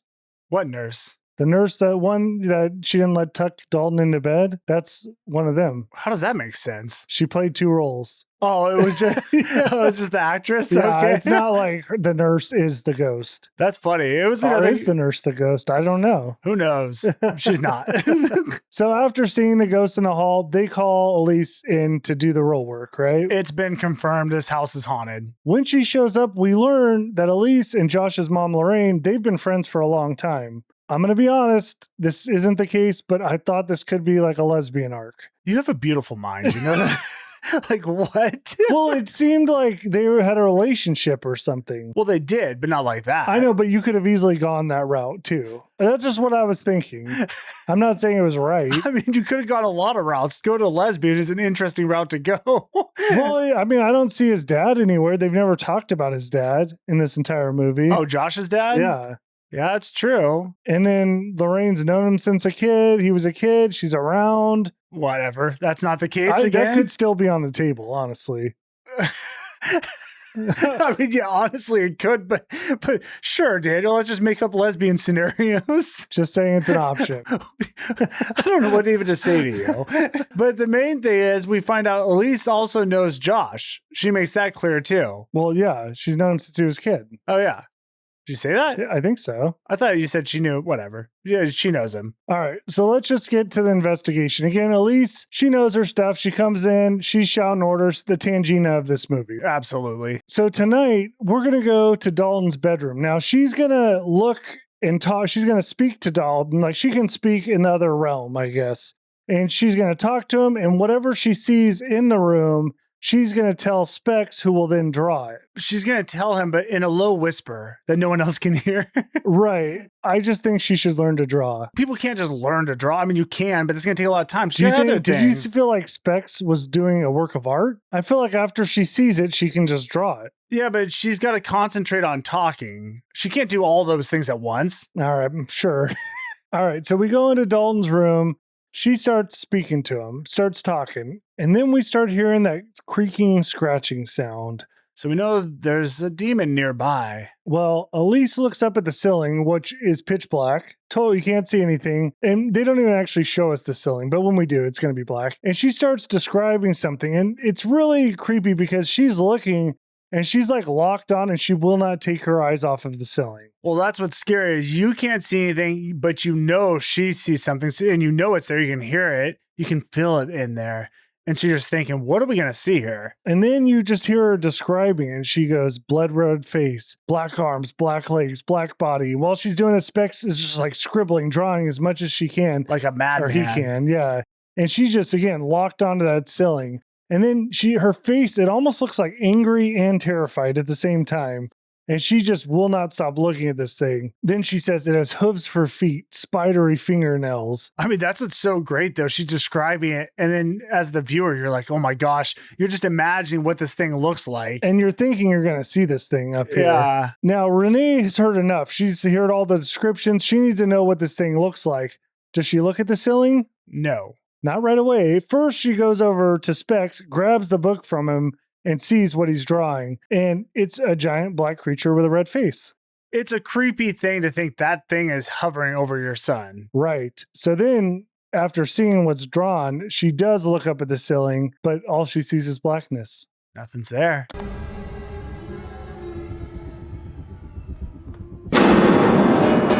See, and this is where they threw in the stupid high-pitched noise, that piano thing or whatever. Yeah, but I liked it because it's like, oh my gosh, oh, nothing's there. But, you know, well, I didn't like it because I had to go back 5 times. I'm like, is it in the darkness somewhere? You didn't know if they showed it and you couldn't see. Right. And I'm like looking at it and I couldn't see anything. He left it for your imagination at this point. Don't worry, we will see him. So, okay, I already talked about it, but the drawing of the demon that Specs did, very similar to what the kid Dalton drew on his walls already. We don't know that yet, though. But it is literally, it's sitting on his wall. Yeah. That they went in and checked all the rooms. I'm just saying they've even seen it before. They don't mention that, though. Well, we're going to talk about it in a minute. All right. Now Elise lets him know a little bit of what's going on. Your son, he's not in a coma. His body is here, but his spirit is not. I could have told you that. Now, the reason this spirit has followed you here is because the house isn't haunted. Your son is. I would have been like, all right, cool. I'm out. Yeah. Tires squilling away. Yeah, you can take care of him, right, Elise? Yeah, if you can figure this out, I'll be back in like a month. Now we get into the astral projection. Elise calls the visitors travelers. I guess the ghosts, some of them are just little travelers. Sure, they like to walk around, scare people. Now, people, real humans, we have the ability, some people do, to leave your body, astral project. And this is where the movie kind of takes the turn to the little weird side. Might have lost some of you around here. This is where Daniel may have gotten lost. You have a closed mind, my friend. You're not a projector. Now, apparently Dalton is a very accomplished astral projector. He's been doing this in his sleep for a long time. The problem is he thinks they're dreams, so he's a confident astral projector. The problem I have with this, though, is like once we see where he's going, why would you even want to walk around? Well, he thinks it's a dream. Yeah, but that's not a dream I want to explore. He's confident, all right? All right.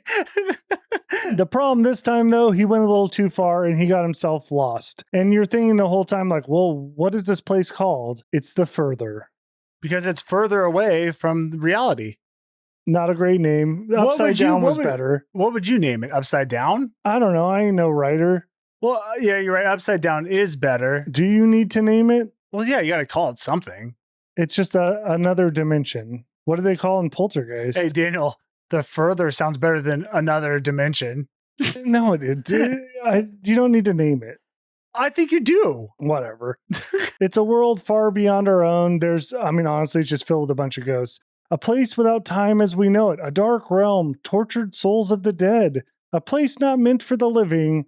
And that's where Dalton is. Yeah, so it's not a good thing. It's also very foggy and dark. Why would you ever want to astral project in there? I guess to talk to dead people or something? I like how I just said that and you're like totally going against me. And now you're like, yeah, why would you go in there? Well, I was thinking, I took it more like you were talking about the kid venturing around, but there's multiple people that all can do this. I just don't see a payoff. It seems like a terrifying place to be. Plus, you would think the kid would talk to your parents about it. Like my kids would be like, dude, dad, you're not going to guess what happened. I was like flying around this world. I mean, I would say the kid probably did because he's drawing it all over his walls. They never mention him saying anything. Yeah, they don't. The kid would talk about this, but this kid does seem a little quieter. It's a little different. I'm sure. The problem here with Dalton is that he's left his physical body. It's an empty vessel, right? Because his spirit is in the further. It's stuck in the further. Now, the entities, they all know this. They can smell that empty vessel. And they all want to get inside that body. It sounds really bad. Yeah, but it does. But that's why there's ghosts everywhere. They're hovering. They know there's an empty vessel and they're trying to get in. That's the problem, though. We don't know how long it takes to get in. Plus, it seems like there's a big fight over the body. Well, it's also weird because you're like, okay, these ghosts are in his house. I mean, dude, one is like walking around that kid. How come he's not just jumping in the body? It's not ready yet. It seems like a long time. I mean, they've waited 3 months. Yeah, and like what triggers it to be ready? Because the kid has been in this astral projection world for a long time. There's another person that may go in that gets... That's a big problem. I know. See what I'm saying? I know what you're saying. That's my big problem. It took forever and they weren't even successful in this version. Spoiler alert. But then later it's like, snap, they're in. A little confusing. Yeah. All right, let's learn about these entities because there's groups of them. There's one group that craves life, apparently. Sure, that's a group. There's another group who are malevolent. But there's another group of entities who are, how do you say it? Yeah. Well, now you screwed it up. I think it's malevolent. Try again. Malevolent. I can't say it, dude. That second E in there's got me shook. I know what it is, but now that you've said it wrong, I can't get it either. Malevolent. I think you got it. That's close enough. That's as close as we're going to get. That's a second group. More insidious agenda. They throw the name in there. Boom. Title. Hey, and guess what? There's one more. But he's not really a group. He's on his own. That's the demon. Yeah, and he doesn't want to just take over the body. He wants to hurt people. He wants pain. So I guess you could argue he's just going around trying to torture them before he takes them over. But I'd be afraid if I was him, one of these other ghosts about to snag that body. Well, that's what I'm saying. Isn't there order? Like, I feel like he should have it under control to where it's like, hey, guys, this is my body. I mean, how successful are they ever at getting bodies? Does this happen a lot? We don't know. I guess we have to watch the other movies. Whatever. Isn't the grandma... Okay, is this lady... What's her name? The main lady, the grandma? I forget her name. Lorraine? But, yeah, but I mean, no, not that grandma. I'm sorry, the psychic lady. The one that's famous. Oh, yeah. We keep forgetting her name. Dude, I know it. Do I have to do it? It's... Well, oh my gosh, I'm so freaking close. Lynn Shay. I don't even know what I was going to say about her. Her name was Lynn Shay. Okay, so basically the demon wants to take over, it wants to cause pain, and he's desperate to possess Dalton, and he's the closest one to possessing him. I guess so. Well, Renee also has a question, because she's like, what do you mean he's the closest? Elise goes on to explain, because all these entities, they can't just walk into the bodies of the living. To cross over, it takes time and it takes energy, right? It's a lot of work to do that, yeah. So the longer Dalton's astral body's away from his physical body, the weaker that link gets, but it's easier to possess him. Yeah, that makes sense. But does it? I mean, I guess so. I don't know. Does it not to you? Well, I get what they're building. Okay, I get what they're saying, like his link is getting weakened, but it kind of sounded like it takes time and energy to cross over for these demons or these entities, but it seems like a ton have already crossed over. See, I don't think that's a crossover. I don't know, man. That kid is like a real person almost. He almost doesn't even need a body. What do you mean that kid's the little boy that runs around the house? Yeah, I don't think they were saying that takes time and energy. Or maybe it does. I don't know, man. It's a little murky on what she's talking about. I thought she was talking about to get the body and to possess someone, that takes time and energy. And I guess my question, which I don't think she answered, is why is the demon still the closest out of all of them? I mean, because he is. All right. The real question is, how do we get Dalton back? Well, luckily, Elise has a plan. The problem is she'll need their complete trust. And there's one person that doesn't have a lot of trust, and that's Josh. Yeah, he's still not quite believing yet. No, he thinks this stuff is ridiculous. He's not really buying it. He was just kind of going along with it to please his wife, which again, just to like little devil's advocate, he could be right. One, I totally don't trust these investigators here. They just drew something that was on his wall. And his wife does seem a little crazy. Yeah, and he hasn't seen the things his wife has seen, but he has seen weird things happen. Everything does have somewhat of an explanation if you wanted to go that route. The bloody handprint on the sheets. His wife is doing it. The kid in the room laying on the ground. Blood, it's lipstick. Okay. So the wife's putting it on her hands. Okay, what about the kid laying on the ground in the room? Fell out of his bed. Wind gust. He fell out of his bed. He's in a coma, dude. A wind gust. And then what about at that house when it was haunted and the doors open? Okay, it's gone too far now. All right. And we're assuming too that maybe some stuff happened beforehand. And there's been a lot of haunting going on. I feel like he should believe by now. Yeah, he probably should. He will. Don't worry. Anyways, but for now. Why are we still talking about it? It's going to happen in like 2 seconds. Either way, he kicks out. Well, I'm talking about because he kicks out the paranormal team. For now. That night, Josh goes to Dalton and starts chatting it up a little. Again, Dalton's not talking. He's just speaking to him. And he asks Dalton, hey, can you show us, just give me a sign that you're here. Like, show me something. And that's when the drawing of the demon falls off the wall. You gotta show me that you can hear me.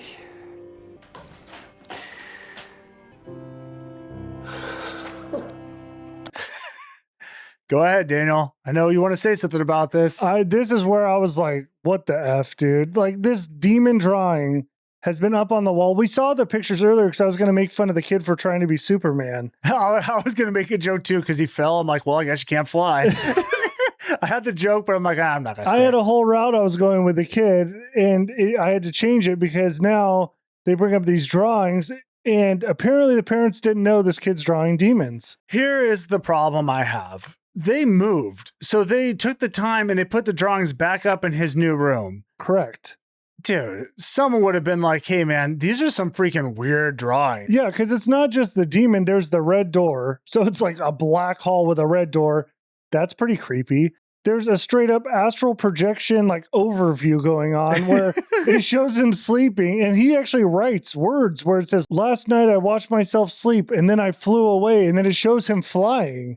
Like, he's pretty much explaining what's going on. I feel like if I was in that situation, I was putting up these drawings and be like, oh, hey, I'd be talking to my wife, like, hey, something weird is going on. Look at these drawings. Like, this is crazy. Unless your kid was really into scary movies or something, it's like, why would he be drawing this stuff? Even at that, it's odd. Yeah, but then when the girl describes the situation, you think, honestly, that should have been the point where the parents are like, oh, shoot, he is an astral projector. We saw him doing it in the drawings. It all makes sense now. They shouldn't have had this other scene where he had to go in the room and then find out. Yeah, they didn't need to like keep that closeted. They should have been questioning it from the beginning, and then it kind of made sense. You know what I mean? Yeah, I will agree. It was kind of a lame reveal. All right. Either way, Josh now is totally on board with the paranormal plan. So let's get the investigators back over. Elise shows up with her whole team. This time they bring in some more cameras, different gadgets.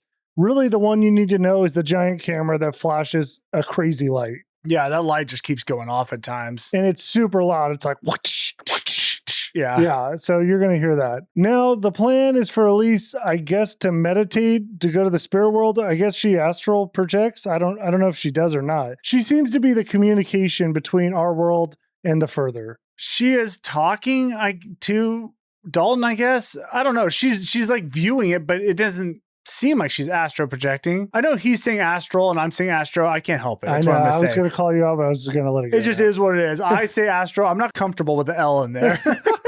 I'm just not. But yeah, I don't know. So she's going to go on a little journey and tell us some stuff.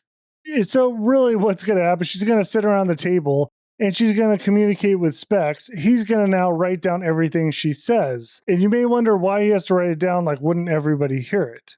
No, because she's going to put on the coolest gas mask I've seen. It is not the coolest. It's the lamest thing I've ever seen.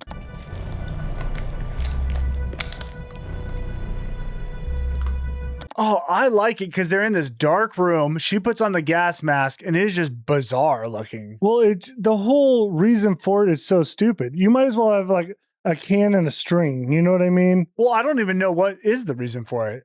It's because she talks quietly, I guess. It's all to listen. Oh, There's no reason for her face to be covered. well, but it looks really cool. I feel like you need to acknowledge the can and the string. Was it? Wouldn't that be so much better? You're right. That's a good joke. You're right. Bypass that. That's stupid. That was good. It is just weird. But see, I'm okay with letting this stuff go. I get it. It doesn't totally make a lot of sense, but I like what they're building here. All right. Either way, we're going to head to Dalton's room. We're talking about it. We're in Dalton's room. They shut off the lights. She puts on the stupidest freaking gas mask that goes to like a headset that Specs is going to wear and translate what she's saying. So the whole time, we're not really going to hear what she's saying, but we're going to watch that little book and see what he's writing down. Exactly. All right. So Elise starts up this whole thing. She starts whispering to Dalton, trying to communicate with him. And now it gets a little confusing because, all right, okay. The other issue I have with this, Specs is translating. The problem is he's translating what Elise is saying, but Elise is actually translating what Dalton is saying as well. So we got this big game of like, sometimes I don't know who's talking. A little bit of telephone. A Yeah. confusing game of telephone. So they start with like the basic convo. I don't know, he's not really saying anything interesting, but what is happening is that little light thing is flashing once in a while, right? I guess that's like to tell us how much paranormal activity is going on. Right. The more it's flashing, the more crazy stuff's happening. Sure. Dalton asks who's there, and Elise tells him that his parents are sitting around with her. But then Dalton starts to go silent, and he explains that if they hear him, they're going to hurt him. Just kind of creepy to hear. Boom, flash. Someone's around. Elise responds, well, who's going to hurt you? Boom. You're doing a great job. Dalton explains the man with fire on his face. And Dalton then explains there's no way out for him. He's trapped. Just creepy because I'm thinking too, like, how is he supposed to get out? Exactly. Like, was there actually a way? Well, I'm not going to go down that route. Who Yeah, knows? Who yeah. knows the answers to these things? Well, Elise isn't too worried, and she tells him, hey, Dalton, just follow my voice. And Dalton tells her, hey, bitch, shut your mouth. They're going to hear you. Not in those words, though. I know. She keeps getting louder. And he's really concerned. And yeah, my thought is like, dude, I think he's right. Like, why are you still talking to him? Yeah, and he's like very nervous. She's gonna awaken some of these people and she's like hey, alert them. It's like, hey, don't worry, they're not gonna hurt you. Yeah, and then Dalton's like, hey, you're totally wrong because they heard you and now they're coming. Yeah, thank you. So he now starts yelling for help. All of a sudden, that like, it's like going off like crazy. The voice, I don't know if it's Elise's voice. Either way, it sounds like a demon voice is coming into the like game here, right? The light is basically going off like crazy. It won't stop going off. Elise is going into a seizure over here, just shaking around. Specs is just like writing as much as he can. And then they start showing you the book, and you're seeing him because he's writing these flipping pages. And as you read, you can catch some of the words, and you're just catching pieces, but I caught a couple big pieces. One being, you bitch, you filthy whore. I like to think that was Dalton talking to her. I told you to stop talking. It's not, it's a demon. Yeah.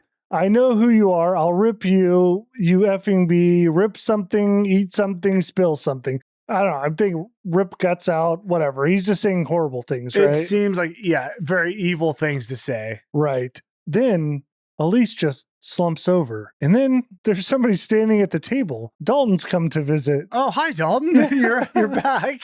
But he's not saying much. Instead, he points his hand out, slams the table, sends them all flying all over the place.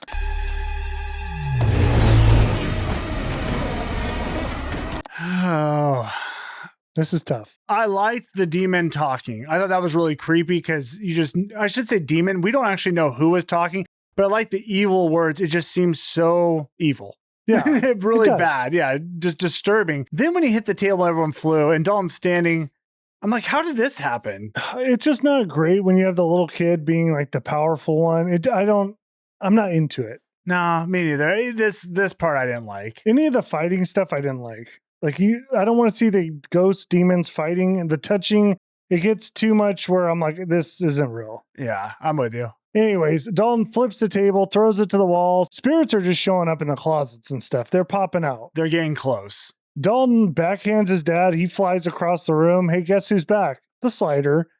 He slides on in. Yeah, sparks shooting out the back.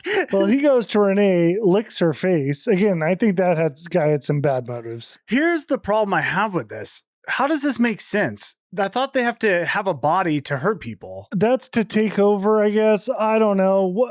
I guess they're all attracted because there's an empty vessel in the house.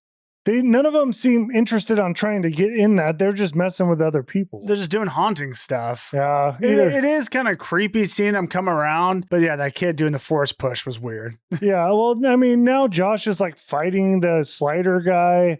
It was a little much, right? I do agree. This part kind of wasn't so into. And you may wonder, what's Elise doing, right? She was slumped over. I figured she just like passed out. Nope. She's wide awake and she's strangling Dalton. Whoa, wait. Oh, Elise is? Yeah. Why is she strangling him? I don't know. They flip on the lights and it's over. Here's the thing. He was being puppeted by the demon. We'll learn that later. Yeah, obviously it wasn't him doing it, so okay. Still, I don't know if strangling a kid's the best move. I mean, you got to survive. Do what you can. Nobody was doing nothing to that old lady. So we learn after this event, again, all the ghosts are gone. Everything's back to normal as it can be. Those cameras that they brought in, they didn't capture anything except for one that caught a single frame of the demon standing behind Dalton. Boom. He was controlling him the whole time, which we knew, obviously. Yeah, you said it, but that didn't do a lot for me. no, I was like, okay. This is the one scene where I just really wasn't into. I got to be honest. I was pretty checked out at this point. I still enjoyed watching, but I was a little bit like, this is, honestly, I wrote a line in here. I'm like, I cannot believe Darren loves this movie. I mean, it was intense and it was a lot. But yeah, it was a little I'm corny. sure I know a lot of people really like this movie, so I'm gonna probably catch my hate. Oh, it, but... welcome. All right, now Lorraine, Josh's mom, comes back to the house, and then for the first time, I thought, where the heck are the other two kids? Well, they were staying with someone else. I think they were staying with Lorraine, but now she's back. It doesn't really matter. Somebody's watching them. Either way, it was funny that they just like had the two kids disappear. Yeah, I mean, I like it. Get him out of the movie. One scene did confuse me though, because it's like the baby monitor or something. They go in the baby's room, and I was like, kind of like nervous, like, wait, is the baby here or not? But I guess it wasn't. No. Anyways, Lorraine comes back and she tells them there's something they all need to know. And again, I thought it was the lesbian thing. What did you think she was going to say? That her and Elise have been together for a long time, and she wanted to just let the family in on it. I'm not sure why your mind went to this place. It just fit to me. I don't know. It made sense. There was a weird vibe they were putting out, but the weird vibe is that, they've been astral projecting before. They've been through something like this. Sure. I mean, that is the weird vibe. But not that we're into each anyways, other. but she explains they still could be, by the way, but we don't know. You will not let it go. Well, because where's his dad? We've never seen him, but we already talked about it. Anyways, she explains that she had to call Elise before to help Sam out. You see, Sam is an astral projector himself. Yeah, so Dalton's a legacy. Yes. Sam had night terrors, and he was terrified of a woman who would visit him at night. And you guys have already seen it, whether you knew it or not. That opening scene, that was him. Apparently not astral projecting, but we saw the old woman. Woman in quotation marks. Played by a man. No. It is played by a man. Maybe, but that I'm sure it is, but that's not supposed to be a woman. What do you mean? I think we find out in later ones. Okay, I looked into this. That is true. In the later ones, it's supposed to be a man dressed as a woman. Yeah, the Black Bride. But in this movie, it is a man playing a woman, supposed to be a woman. Oh, you think they changed the story down the road? Yeah, I think I read that. But in the lore of the movie, though, that's a man.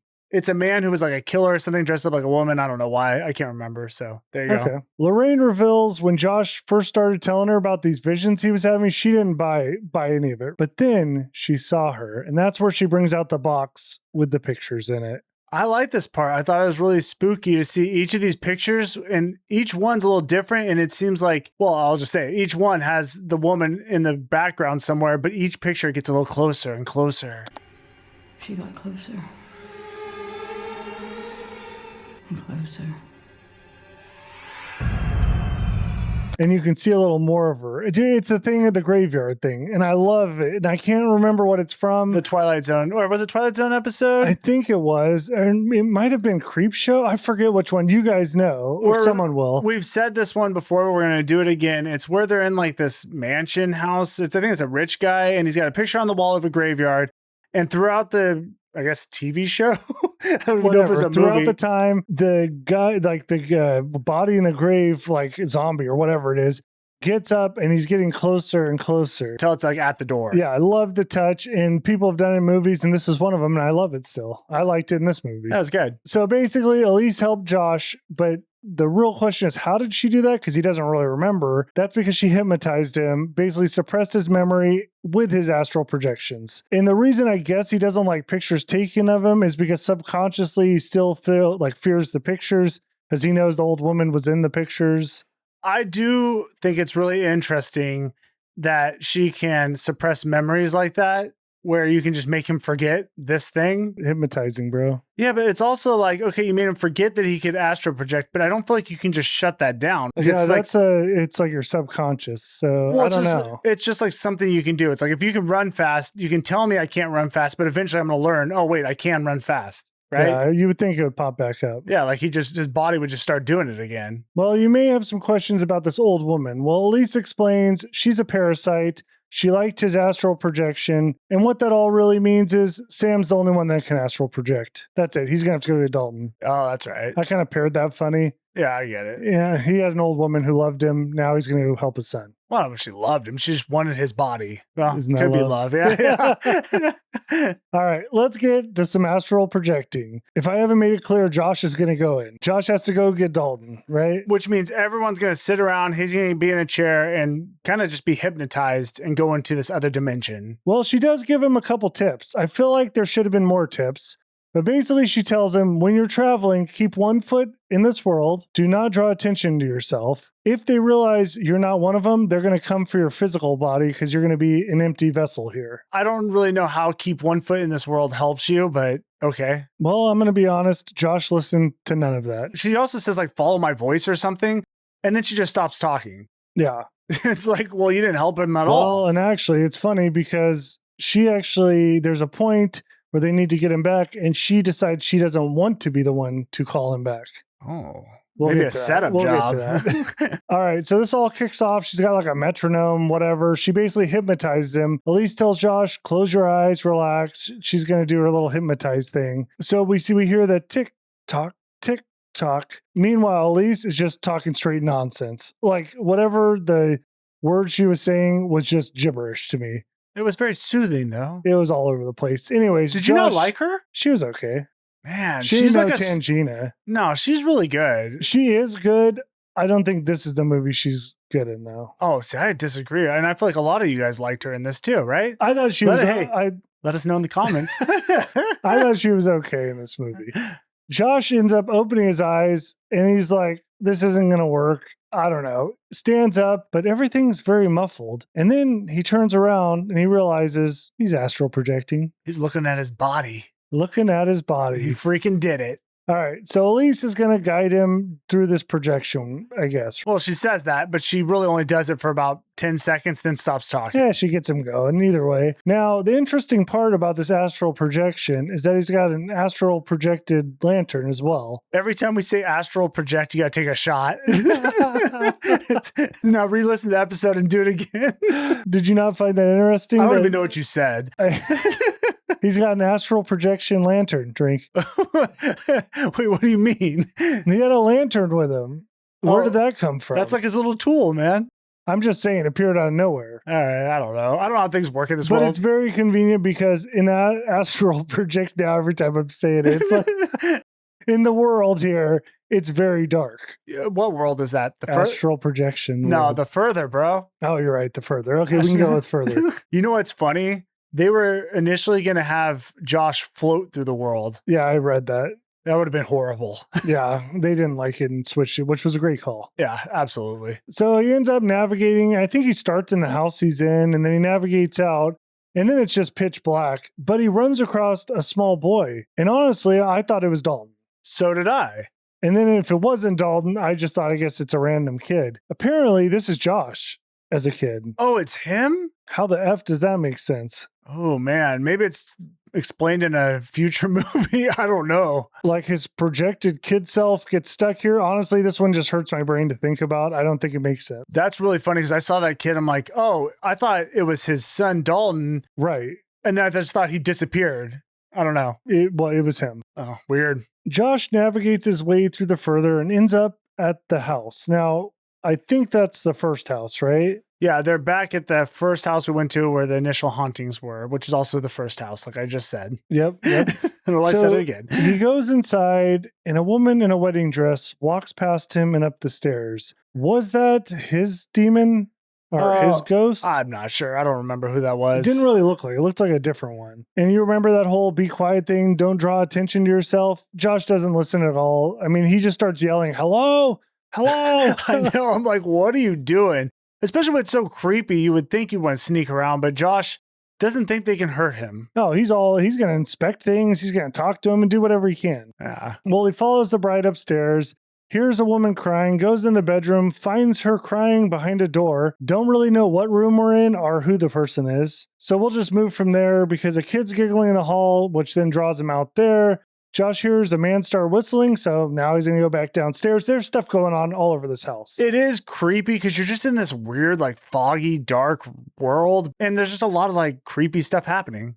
I'm trying to remember, like, when we were in the original house, are these ghosts they must have been ghosts that were in that house, but I don't remember them. Like, the ones we saw aren't these ghosts. These all seem new to me. Yeah. Yeah. So Josh hears the whistling man, which honestly, I did like this part. He goes downstairs and there's a family just hanging out. There's a woman at an ironing board, a man reading a paper, and one of those doll girls from the hall is sitting there. Yeah, it's creepy and they look like they're from a different time, like from the 50s, maybe? Sure, they're like old time outfits.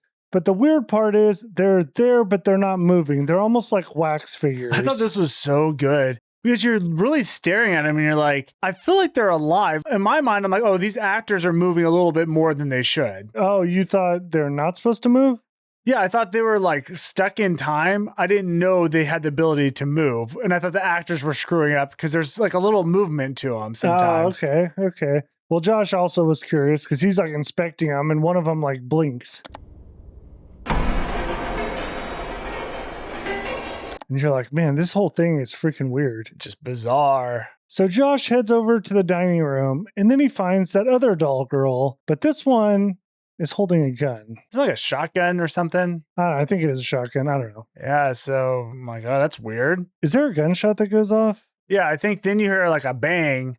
And Josh walks back to the room he was just in. And this time the family's still there, but now they're all sitting on the couch with a bullet hole in them. Oh, man, it's just disturbing to see. So they all got taken out, I guess. This was their story. Well, standing in front of them is the girl with the gun, just smiling. Yeah, I would just run out. I'm like, I don't know what I'm looking at. I don't like the story at all. I'm getting out of here. Yeah, I don't know what you're trying to show me, but I'm not into it. I get it. You're trying to scare me. Job well done. I'm gone. Well, Josh hears a door creak, or maybe it's even the scraping sound. And then boom, whole family's in front of him, smiling. God, just terrifying. I like that. I was into that part. Yeah, it was just, the whole thing just weird in a good way, though. Yeah. Josh takes off, runs upstairs, and there he finds the red door. Same one as Dalton's drawings. The problem is, right in front of that red door is the slider. And guys, we're about to have us an astral projection fight. Yeah, man, I'm like you. I didn't need to see the fighting. So this basically turned into the Matrix. Am I wrong? Yeah, where Neo has to realize his strength. Yeah, and where he fights in the Matrix, and then you see his body, doing that stuff. Yeah, so Josh's body in the real world is moving. So if he gets hit, apparently that affects his body, even though walking around and moving doesn't. I guess only big impacts move your body in the real world. Yeah, it's ridiculous looking. Josh is taking a beating, but then Elise gives him like a little pep talk. And he goes, Hadouken, hits the dude across the room. And he just flies away, gone. Get away from me! It was corny. I didn't like that part. But Nope, hated it. plus, I'm like, are you a lot powerful in this world?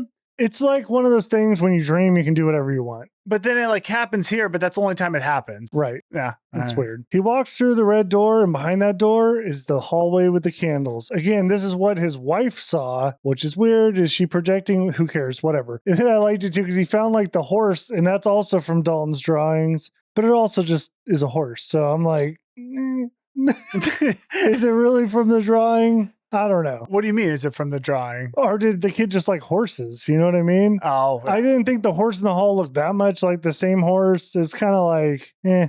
He ends up finding Dalton sitting, crying. They embrace. Problem is, he's chained up. Yeah, and it's very clear. They're in a lair now. This is someone's home. It becomes even more clear because Dalton stops talking and just is staring up at the wall behind him.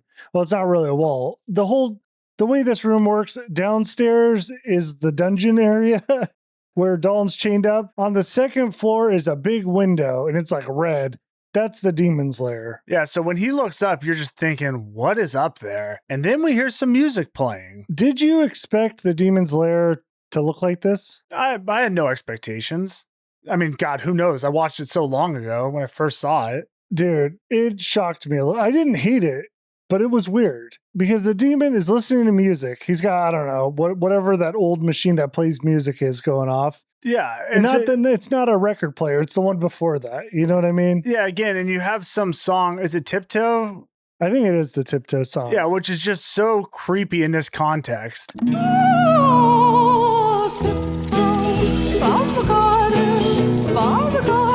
It almost gave me a Freddy Krueger vibe. Well, because he's sharpening his claws while he's sitting there. Yeah, he's got a metal grinder and he's sharpening. And what also threw me off is he uses a magnifying glass. He has bad eyes. So it's like he's got this whole setup to sharpen his claws, which is odd. There's like a woman's mask. There's like marionettes and puppets and stuff. Even a couple clowns around. Those are his toys. It's a very strange room. It is weird. I did think it was creepy, though. You know, I don't know that everyone feels the same way as I do, though. Did you think it was creepy? No, I wouldn't say creepy, but I thought it was more kind of fun-ish. I liked it. Either way, Josh is trying to undo the shackles off his kid, but then Dalton says, "Oh my God, Dad, he's looking." Which is probably what I would say, too. Yeah, it seemed very realistic. Josh turns around and now the demon's up at the window watching. But then he just like warps. He disappears. He's right next to Josh now. Does like a power scream, sends Josh flying across the room.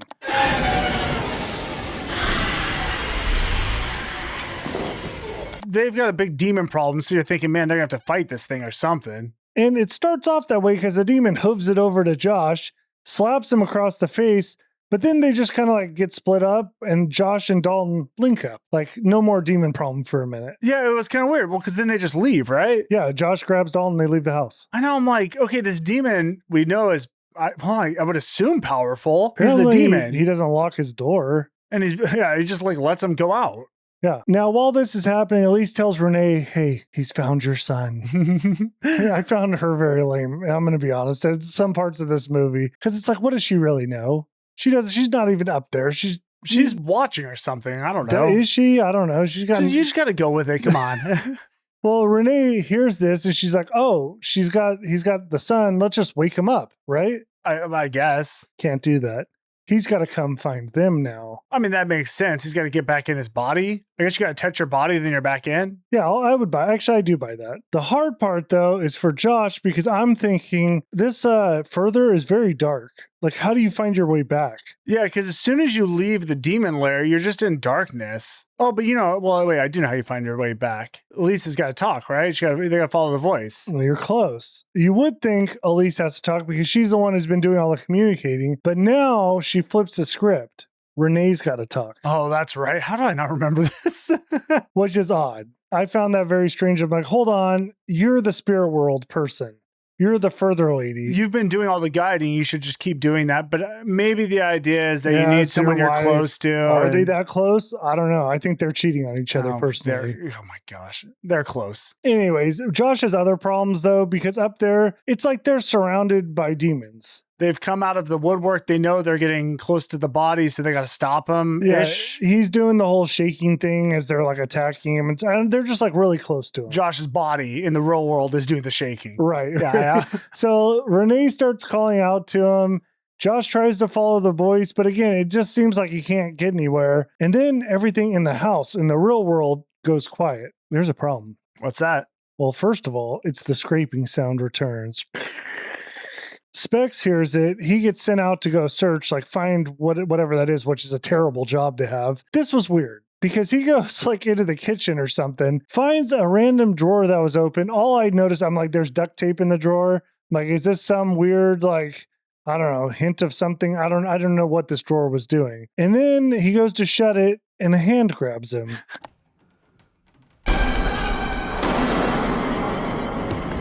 That was a ghost hand. What was the ghost doing in the drawer? Just chilling And where's the rest of the ghost's body? inside the cupboards. I Yeah, just don't thought know. that was so random. It was, yeah, I agree. Out of everything, that was the random one where I was like, that was weird. Didn't hate it, but you know, whatever. It was a good jump scare. We just gotta let some of this stuff slide. Okay, so at this point, the travelers have now crossed over to the world. They're all in our world. Yeah, I guess they sense the body's weak now. I think we can go with that. I think we can say they sense that Dalton, that connection, somehow having his dad go into the further has created a weak link when you think he'd be stronger. I don't know how it works, but that is what's happening here. Because you think like having his father would strengthen the like back to the real world. But I guess whatever. it's really almost like they know that he's going to get back in the body, so now they just got to get in. It's And like now's their time. Maybe it's because there's two vessels open now. Yeah, but It's double Josh's the vessel vessels. just opened. Yeah, but they sense it. Maybe. Sure, I'm trying to help it. And they've made quite the ruckus now, so they're all awake. Okay, that's true. Josh made a ton of noise and it's open. So basically the spirits, they're all just like spilling into the world. Tons of them. And now's where the movie turns into a zombie movie. But you are kind of right. This does remind me of the Matrix, like when the robots are coming to kill the body when they're in the Matrix, right? They're plugged in. Neo's trying to get back before the robots get to him. Spirits. It's just like this. Yeah. I'm telling you, they stole a lot of things in this movie. I mean, it worked though, right? It worked. Yeah, ish. All right, back to the further. Josh ends up making it back to the original house. And here is where it takes a wild turn because Josh's whole point is to save his son, right? You would never leave your child, would you? This part I had an issue with too. You're right. You would want to make sure that he got back into his body safely. Instead, Josh sends him on his own. They're walking to the kitchen and is it the kitchen? They're walking through the house. Through the house and he just stops. And I don't even know if he tells Dalton. Maybe he does say go.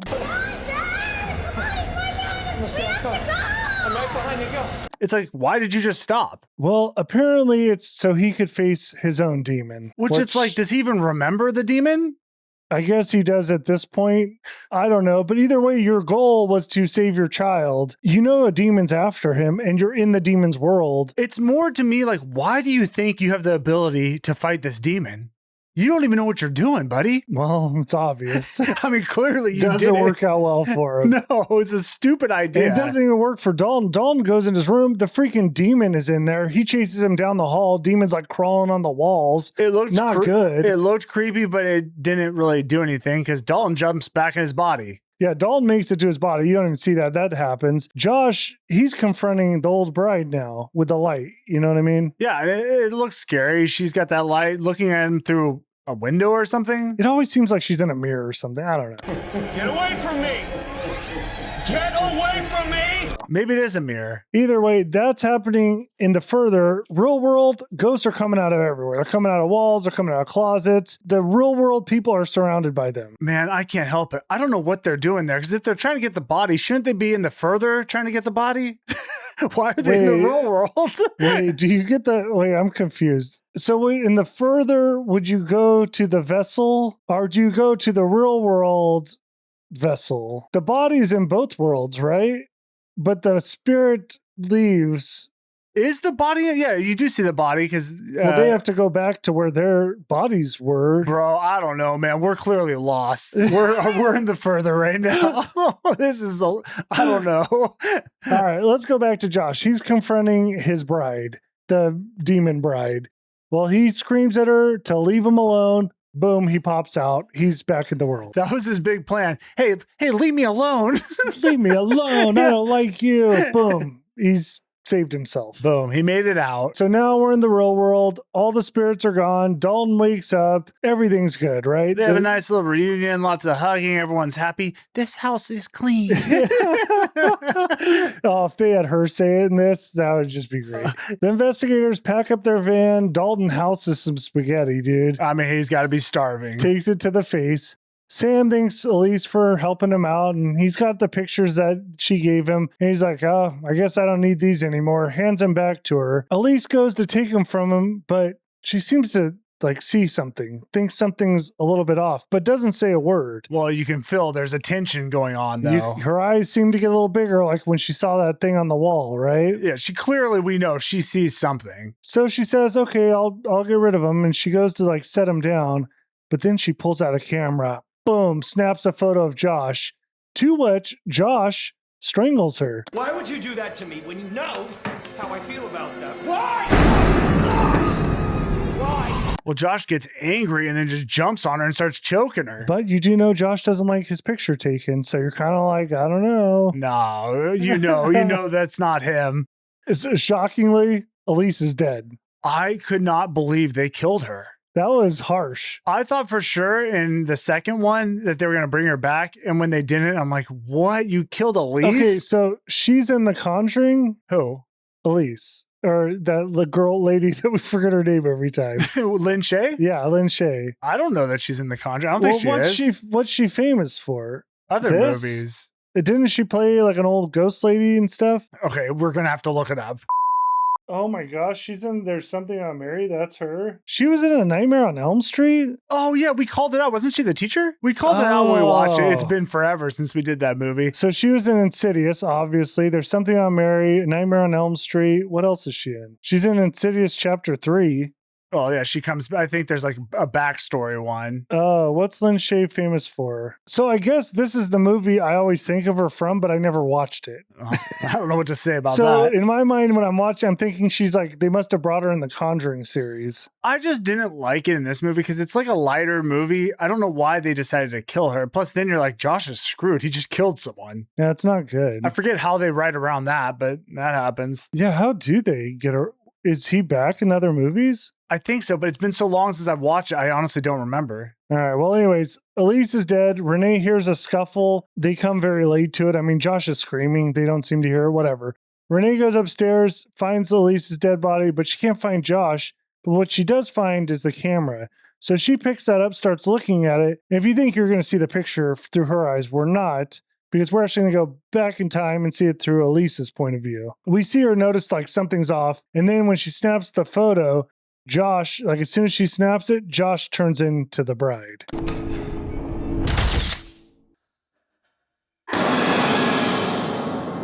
In the picture. No, I think she sees it. Just in the camera? I feel like she just saw it, but you know what? It could be either. It doesn't really matter. Yeah, you look, it's not like the bride's behind her. He is the bride. The bride stole the vessel. I mean, I did like that though. That looks creepy. This dipshit went into the further to save his kid, ditched his kid, and got himself possessed. And then killed Elise. Murdered the psychic. What a moron. Total idiot, right? Yeah, that was stupid. Talk about the biggest fell ever. It just was so unnecessary. You could have just taken your kid to his body, not tried to face a demon in their world, and dude, it just went wrong. Complete fail. Well, that's the end of the movie. Not yet, because right after Renee, so she sees this whole thing, she realizes her husband's a demon, feels a hand on her shoulder, turns, and it appears to be Josh's hand. As she turns around, she looks shocked. Boom, movie over. And then you get Insidious. Renee, I'm right here.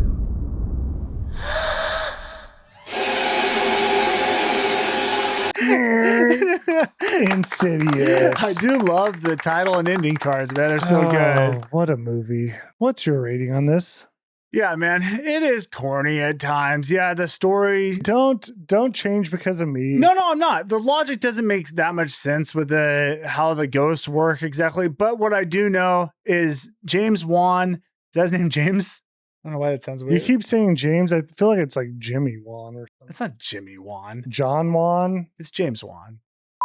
Yeah, the ghost stuff and the story, it lacks sometimes. But man, all I know is James Wan did a great job setting the environment. And I loved the score they added in. I love the music they put into it. I mean, a seemingly not scary song turns terrifying. I mean, everyone knows that song now because of this movie. Like anytime you hear it, it's like, oh, that's terrifying because this movie. I didn't think that scene was that terrifying. No, I just think it's scary. It's creepy. All right. Yeah, I mean, to me, and I'll tell you what, every time I watch it, this movie scares me and I even know what's coming. So I really enjoy watching it. For being like a PG-13, which I don't even know the rating, but I imagine it's the 13 style movie. It's really good. I'm going to give it like a 7.5. I like it a lot. Okay. That's You know what? you're right. No, you know what? I'm going 7.9. Almost an 8. That's your score. You're shaking. Okay. I mean, you guys already kind of know what I think about some of this stuff. I thought the cast, I thought the acting was terrible by the wife. I'm sorry. I just didn't buy any of it. The relationship, they don't really flesh any of that stuff out, which whatever, maybe that's their purpose.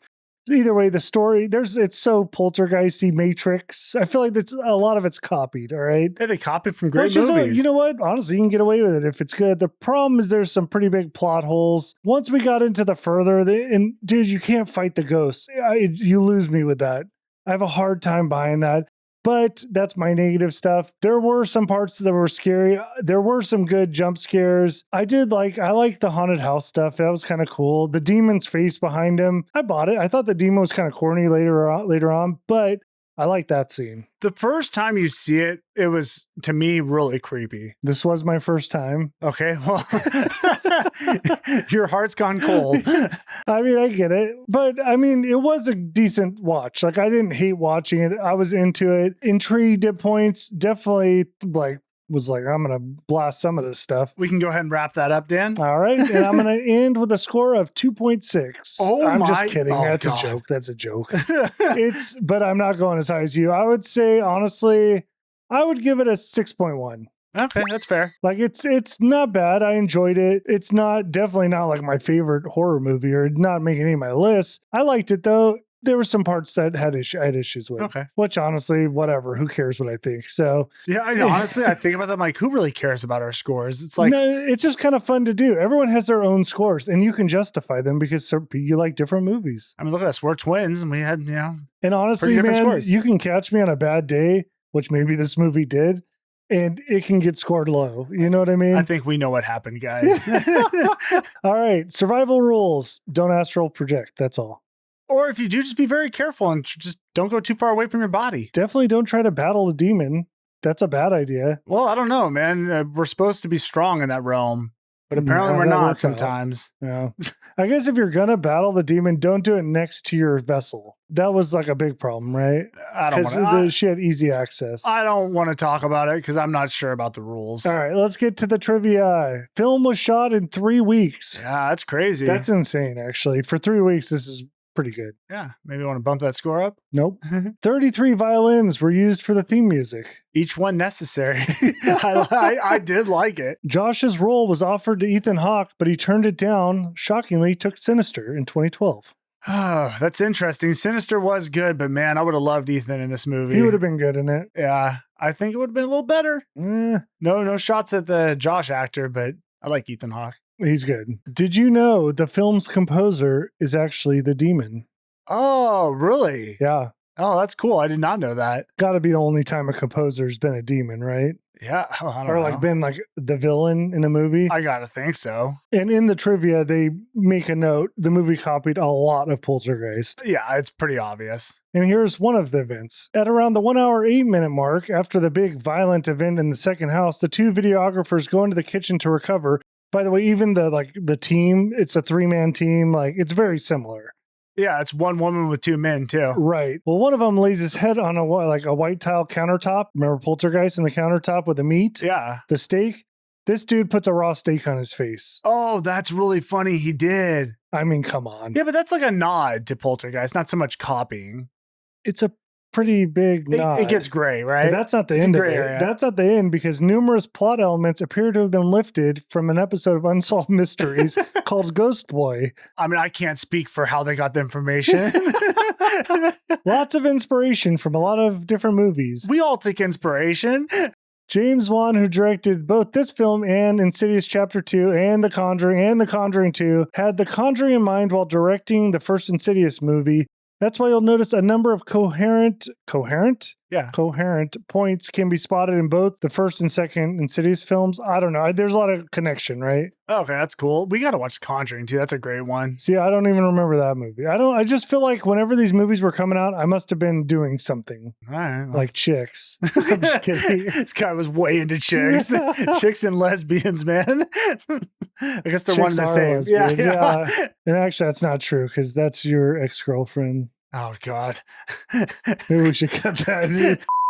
Okay, so we've talked a lot about the sounds, right? All right, this is talking about it. On describing the approach of the film's soundtrack, director James Wan explains, "We wanted a lot of scare sequences to play really silent, but what I like to do with the soundtrack is set you on edge with a really loud, sort of a tonal, scratchy violin score, mixing with some really weird piano bangs, and then take it away. All of a sudden, you're like, what just happened there?" You know what? If that was what he was going for, he nailed it, because a lot of times I was like, what just happened there? Yeah, I think it worked. I'm not going to critique the soundtrack on this. I loved it. I mean, it was good. I don't love being left there, though. I need to know what happened there. Although the old woman demon is played by a man, it was not until they started working on the sequel that filmmakers decided the character was actually a man dressed as a woman. Wow. Oh, that's interesting, which we already knew, but cool. And that wraps up Insidious. Gotta give a special thanks to the tribe. On YouTube, we have Vane, Freaky Frog, Crazy Meg, Matthew Caesar Minsky, Jake Floppy Snake, Jose, Adam Ty Davis, Santos Laguna, Nicole Pets Cats, Jesus Ramirez, Roman Nunez 559, Kevin, Frederick Blackstone, and Hot Waffle Sauce. On Patreon, we have Tanner Strode, Fern Fresno, Drew Castilla, Banky, Sicario, SimpsRS, Jay Peasy, Josh Miller, Vicarian, and Astral Soul. And shout out to Astral Soul and Hot Waffle Sauce. They're both new members, so welcome. And by the way, guys, our next week's episode is going to be Jeepers Creepers, so enjoy that. Our bonus episode, Ghost Ship, that's going to be out later this week. We appreciate you guys. We'll catch you on the next one. Hey, if you like the pod, please leave us a review. We'd appreciate it. Thank you. Bye, guys. Bye.